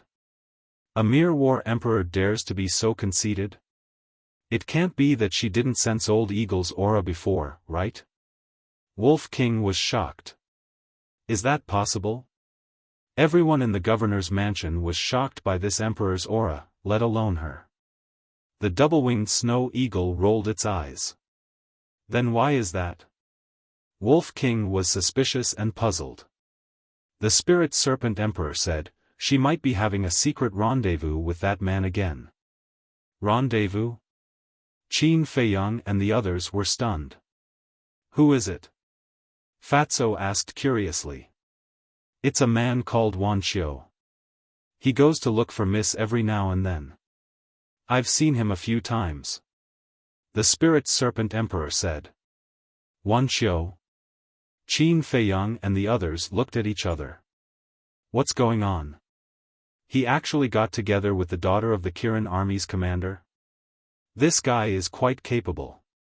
Qin Feiyang asked, "Does the commander know about this?" "Yes. But the commander doesn't allow them to be together. Because the commander investigated Wuxia and found out that he doesn't have a good character." The spirit serpent emperor said. Qin Feiyang said, "So they have been having secret rendezvous behind the commander's back?" "Yes. In the past, Miss lived in the backyard with many maids. But because of this, she fell out with the commander and moved to the back of the mountain alone. Everyone thought that Miss was just angry with the commander, but in fact, she wanted to find a quiet place to meet Wuxia." The spirit serpent emperor said. Qin Feiyang said, "In other words, everyone in the governor's mansion doesn't know about this yet?" "Yes, only I know." Several times, I lay next to them and watched them have secret rendezvous. There was a hint of vulgarity in the Spirit Serpent Emperor's tone. Qin Feiyang and the others were stunned, and their faces twitched. They couldn't tell that this guy was a peeping Tom. However, it was quite capable. If it were anyone else, they wouldn't be able to do it. Fatso asked, "Then why didn't you tell the commander about this?" "I don't want to be a busybody," the Spirit Serpent Emperor said indifferently. "Wan Xiao, I really don't know why that woman would fall for Wan Xiao." Qin Feiyang shook his head. He knew Wan Xiao too well. Not only was his character bad, but he was also a shameless villain. Mu Qing smiled and said, "Actually, this is good news. Yes. We don't need to take any more risks. As long as we catch Wan Xiao, this lady will naturally come to us." Qin Feiyang nodded. Fatso said, "There are people guarding outside now, how are we going to leave the commander's mansion?" "Don't worry. When they can't find us in the mansion, they will naturally leave." Qin Feiyang smiled faintly. At this moment, the Spirit Serpent Emperor sized up Wolf King, then looked at Qin Feiyang and asked carefully, "Are you Qin Feiyang? You can't recognize me?" Everyone was stunned, then looked at Wolf King in unison. This guy was indeed the best way to identify Qin Feiyang's identity. "Yes." Qin Feiyang nodded. "It's true?" The Spirit Serpent Emperor was stunned and said in disbelief, "You actually dare to come back?" Qin Feiyang said, "In my dictionary, there is no such word as dare." "Then are you back this time to take revenge?" the Spirit Serpent Emperor asked. "Do you think I can do it with my strength?" Qin Feiyang asked. "Definitely not." The Spirit Serpent Emperor shook its head. "That's right." Chapter 903. About 1 hour later. The people in the governor's residence searched every corner, but they couldn't find Qin Feiyang. Hence, they expanded their search to the entire inner city. The 5 middle-aged men guarding the lake also secretly went to the back mountain to protect the daughter of the Kirin army's commander under the orders of the red-haired old man. Qin Feiyang wouldn't let go of such a good opportunity. He left the ancient castle alone, opened the teleportation door, and left the governor's residence silently. Divine Palace. On a small path, a skinny white-clothed young man suddenly appeared in the void.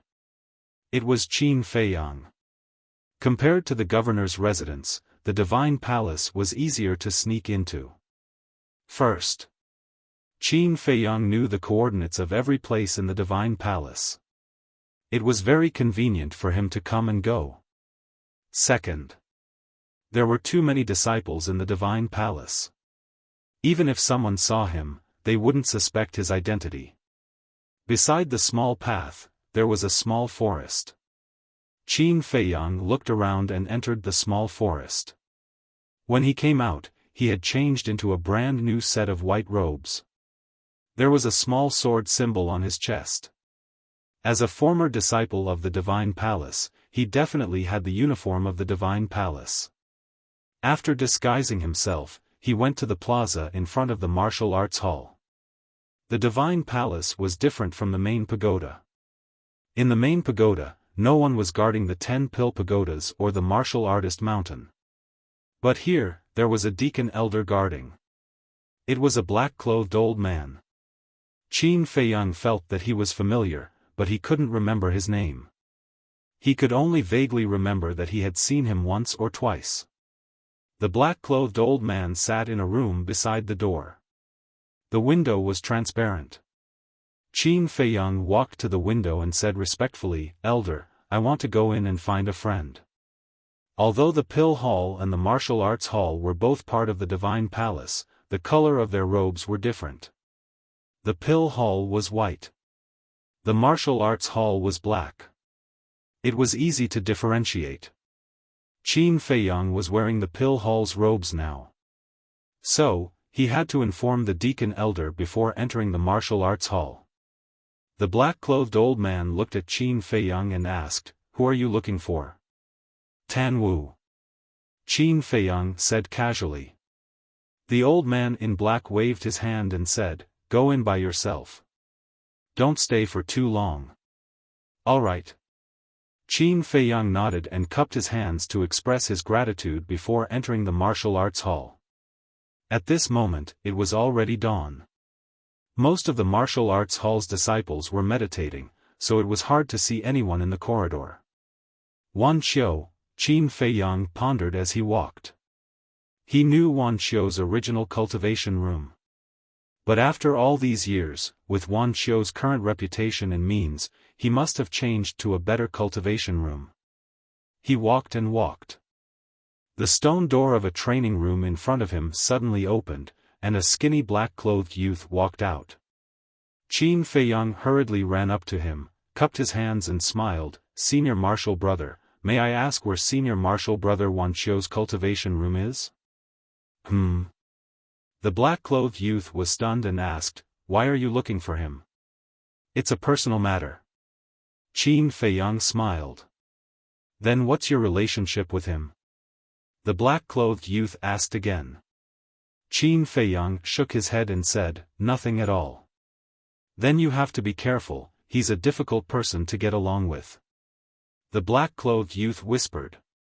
Qin Feiyang was stunned and nodded, "Thank you for the reminder, Senior Martial Brother. He's on the top floor. Cultivation Room 101. The people on the top floor are all important people, be quiet when you go up, don't disturb them." The black-clothed youth kindly reminded him again. "Thank you." Qin Feiyang cupped his hands to express his gratitude and went deeper. The top floor, putting aside Wan Xiu's character, his ability was indeed outstanding. The martial arts hall had a total of 100 floors. The top floor was basically filled with martial marquis disciples, and ordinary people could not go up. But how many years had it been? Wan Xiu, this fellow, actually climbed up. And he even snatched Cultivation Room 101. Although Alchemy Cultivation Room 101 was ranked after the top 100, there were tens of thousands of cultivation rooms on every floor of the martial arts hall. Therefore, it was already very scary that he could occupy this cultivation room. It could be seen that, Wan Xiu's growth over the years could not be ignored. In a short while, he walked to the top floor and scanned the stone doors around him. Suddenly, his gaze locked onto a stone door opposite him, and the words 101 were engraved on it. "After all these years, I want to see how strong you have become."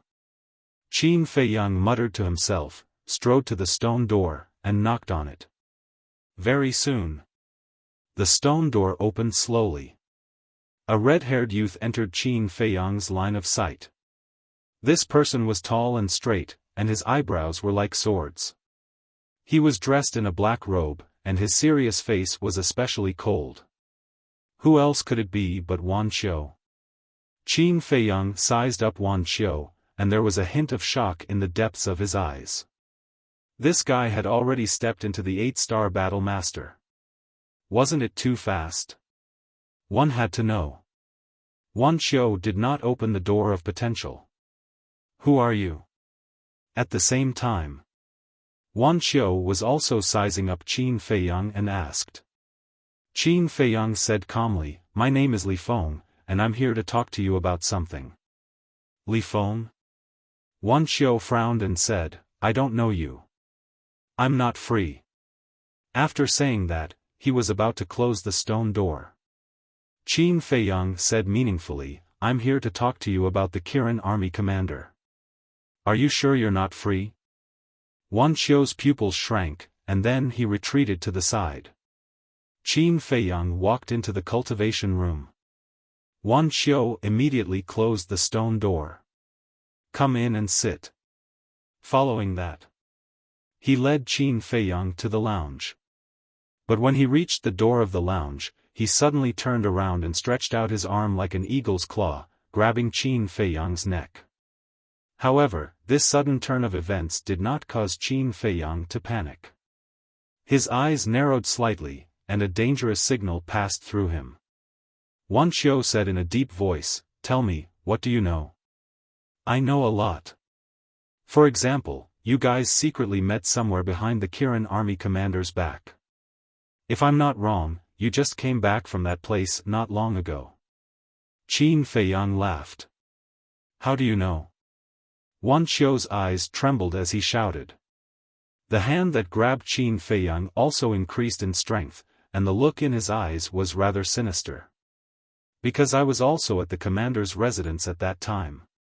Qin Feiyang grinned, raised his arm, grabbed Wan Qiu's fingers, and slowly pried them open one by one. "What? This strength is so strong." Wan Qiu's expression changed, and he said in shock and anger, "Who exactly are you?" After preeing Wan Qiu's hand open, Qin Feiyang grabbed Wan Qiu's wrist and grinned, "I'm your old friend. Don't play tricks." Wan Qiu shouted angrily. But before his voice faded, he felt a flash in front of his eyes, and in the next moment, he appeared in an unfamiliar place. "This is..." Wan Qiu looked around in surprise. This was of course the castle. But Wan Qiu had never been here before, so he did not know. However, Wolf King, Black Dragon Snake, Pangolin, Lu Hong, Fatso, he recognized them. Looking at those familiar figures, he felt like he was struck by lightning, and his body and mind trembled. How could it be them? In that case, he suddenly looked at Qin Feiyang, and his eyes were filled with deep disbelief. Qin Feiyang said playfully, "Are you surprised? When did you come back?" Wan Qiu was shocked and angry.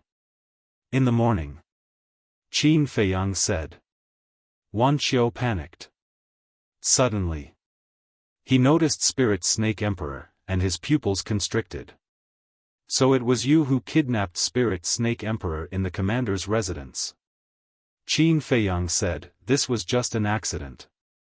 I entered the commander's residence to kidnap your little girlfriend." "You dare!" Wan Qiu's expression changed, and he shouted angrily. "It seems that you care about her. But I believe that you only care about her identity and status." Qin Feiyang said. Wan Qiu suddenly looked as if his tail had been stepped on, and his face was full of gloominess. "It seems that I'm right. You want to use her family background to achieve your ambition. Don't misunderstand, I'm not mocking you. On the contrary, I admire you. When you first entered the temple, you curried favor with Lin Dian and the other marquis' sons, and later on, you curried favor with the princes. And how long has it been, and you actually got together with the daughter of the commander of the Kirin army? I really have to admit that I did underestimate you in the past." Qin Feiyang smiled faintly. Wan Qiu's face darkened, and said, "Then why are you looking for me now? What do you think?" Qin Feiyang smiled mockingly. Wolf King, Fatso, and the others also looked at him with evil intentions. Wan Qiu's face could not help but turn pale. At this time, Mu Qing raised her eyebrows, and said, "Don't waste time, hurry up and act." "Act?" Wan Qiu looked at them in surprise. Qin Feiyang glanced at Wan Qiu, then looked at Fatso and Wolf King, and said, "Watch him." The man and the beast nodded. Qin Feiyang left the castle with Mu Qing, and immediately opened the portal and walked in. Black Dragon Pool. The two appeared out of thin air, but there was no trace of Yiglao. Qin Feiyang said, "This plan, we still need Yiglao's help." "What do you want to do?" Mu Qing asked. "It's definitely impossible to get the commander of the Kirin army to sincerely help us. The only way is to control his life." Qin Feiyang said. "I see." Mu Qing suddenly understood, took out the image crystal, and was about to send a message to Yiglao. "How's the investigation going?"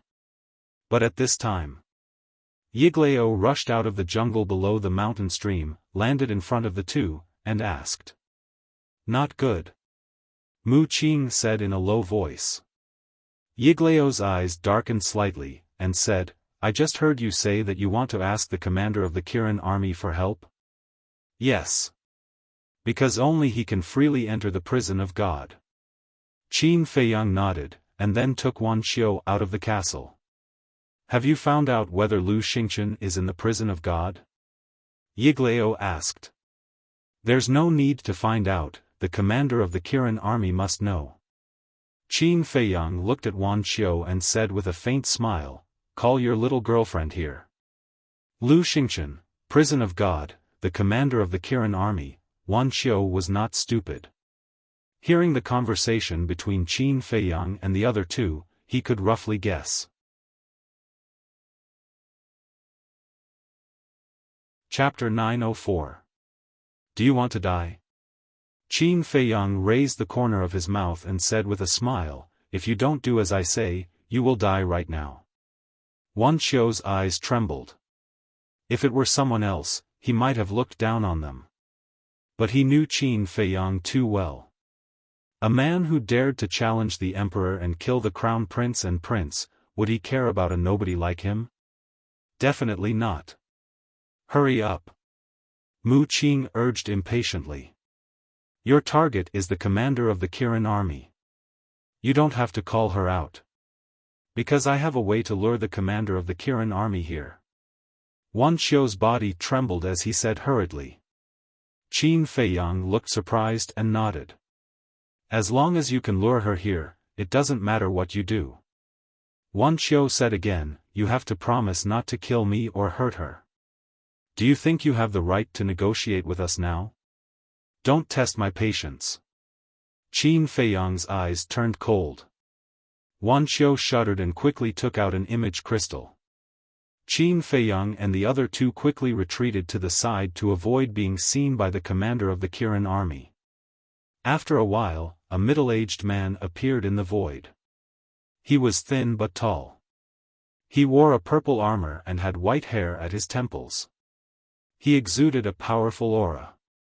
And on his armor, there was an eye-catching Kirin pattern. He is the commander of the Kirin army? Mu Qing asked secretly. Qin Feiyang nodded. It's you? At the same time.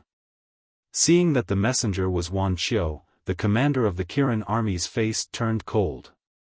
What do you want from me? Wan Xiu said, I want to talk to you. About my daughter? I made it very clear to you last time. You're not worthy of my daughter, so it's better for you to get rid of this thought as soon as possible. The commander of the Kirin army said expressionlessly, but his eyes were full of disdain. It's not up to you to decide whether he's worthy or not. It's up to your daughter. All these years, I have always loved your daughter and have never done anything inappropriate to her. But if you don't come out today, I can guarantee you that you will definitely have a grandson next year on this day. Wan Xiu said. Grandchild?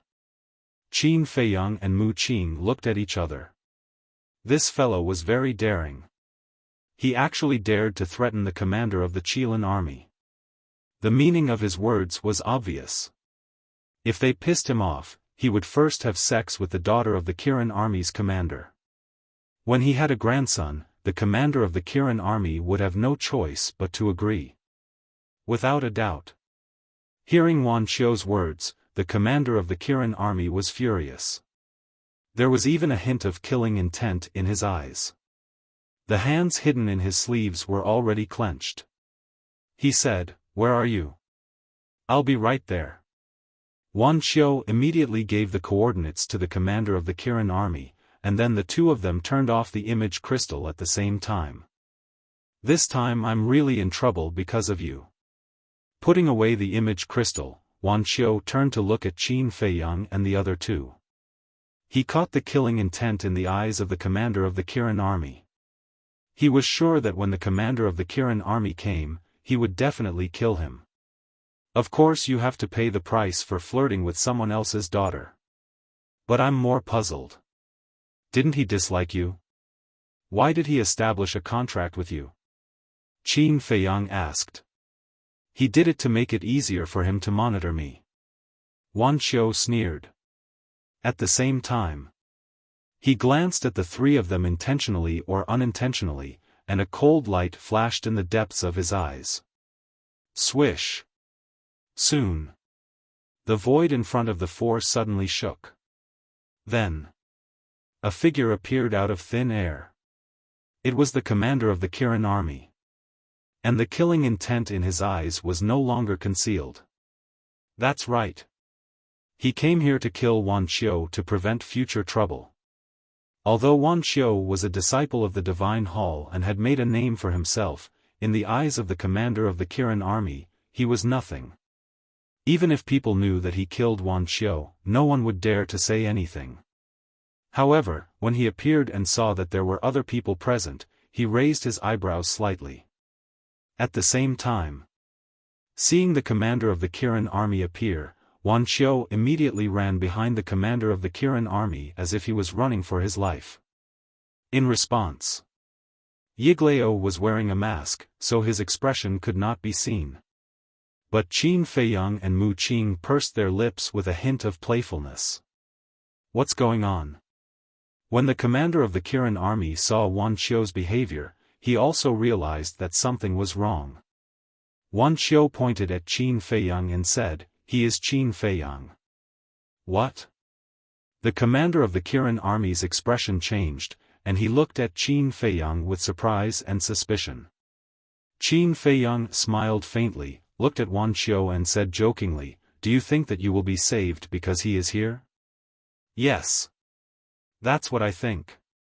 I also admit that you are very strong now, but can you be stronger than the commander?" Wan Xiu sneered. He had been waiting for this moment. On the one hand, he could get rid of Qin Feiyang, this disaster. On the other hand, he had made a great contribution by capturing Qin Feiyang. Maybe the commander of the Kirin army would change his view of him. So in his view, Qin Feiyang's appearance gave him a chance to turn things around. He heard that. Qin Feiyang and Mu Qing looked at each other, and the smile on their faces became brighter. Still laughing? You really don't know what you are talking about. Wan Xiu looked at the two contemptuously, then looked at the commander of the Kirin army and said, "Sir, he came back this time to save Lu Xingchen, and he also said that he wanted to control your life." Save Lu Xingchen? The commander of the Kirin army frowned. That was strange. Even if Qin Feiyang wanted to save someone, he should save his mother. Why would he save Lu Xingchen? He looked at Qin Feiyang and asked, "Are you really Qin Feiyang?" Qin Feiyang nodded. "You were fine in the Forgotten Continent, why did you come back to die?" The commander of the Kirin army asked with a complicated expression. In fact, he sympathized with Qin Feiyang. Thinking back, the emperor loved this child so much, and even trained him as his successor. Who would have thought that in the end, he would fall to this point? But sympathy was sympathy. He was a subject of the great Qin Empire, and also a general under the emperor. The emperor's will was his belief. Die? Qin Feiyang smiled faintly and shook his head. "He is not dead, how can I be willing to die?" This, he was referring to the current emperor. "You are treacherous." The commander of the Kirin army shouted with a cold gaze. "Don't make it sound so righteous. Remember, it was not me who didn't recognize him, it was him who didn't recognize me as his son." Qin Feiyang said. "There is no point in saying more. Since this commander is here, don't even think about escaping today. Do you want to come with me to see His Majesty, or do you want me to do it?" The commander of the Kirin army said coldly. Qin Feiyang said, "I don't want to see him now." "That is not up to you." The commander of the Kirin army's face turned cold, and a terrifying emperor's aura broke out of his body, instantly enveloping Qin Feiyang and the other two. "Huh, I didn't expect you to fall into my hands so quickly." Wan Xiu laughed, no longer hiding behind the commander of the Kirin army, and swaggered towards Qin Feiyang. When he walked in front of Qin Feiyang, he raised his hand and slapped him. He thought that Qin Feiyang was imprisoned by the emperor's aura, unable to move, and was a little complacent. Of course, Qin Feiyang was indeed imprisoned. But before the slap landed, Yiglao, who had been silent the whole time, moved his index finger without leaving a trace, and the emperor's aura instantly disappeared. Then Qin Feiyang raised his arm and easily grabbed Wan Qiu's wrist. How is this possible?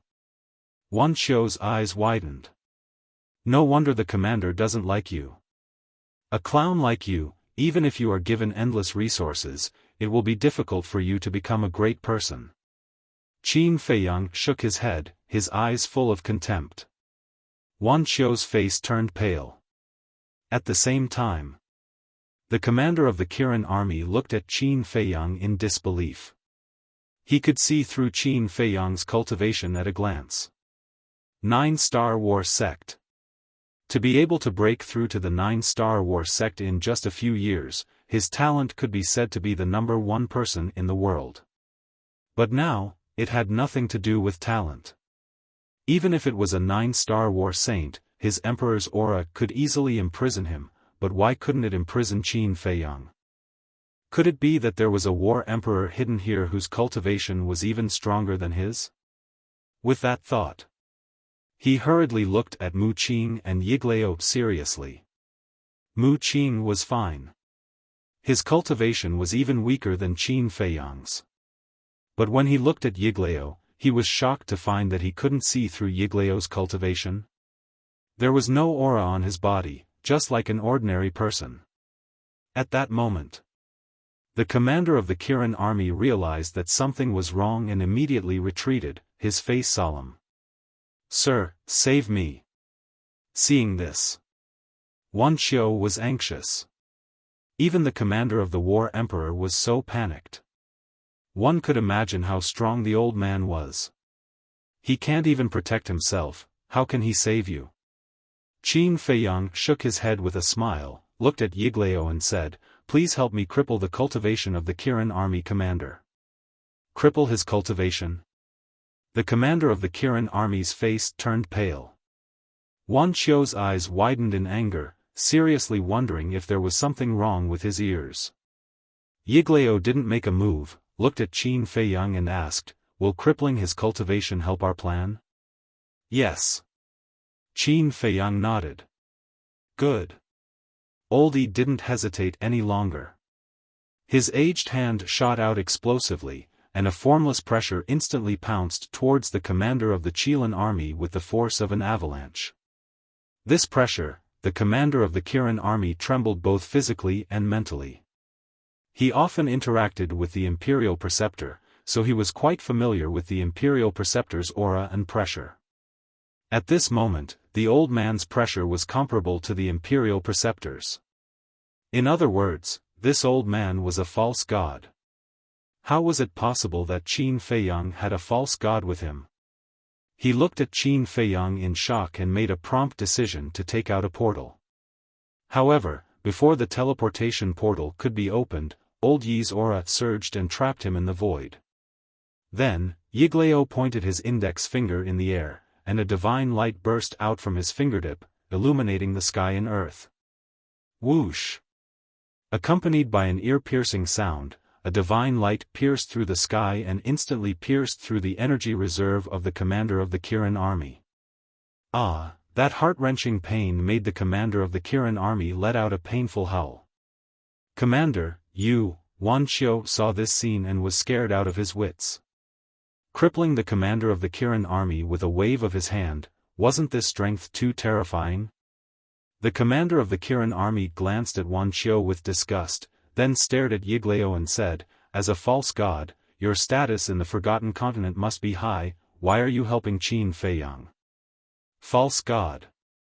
Wan Qiu's body shook violently. It was a false god. No wonder Qin Feiyang dared to come back, he had found such a powerful backer. He also finally understood why Qin Feiyang had been smiling. Because he was confident.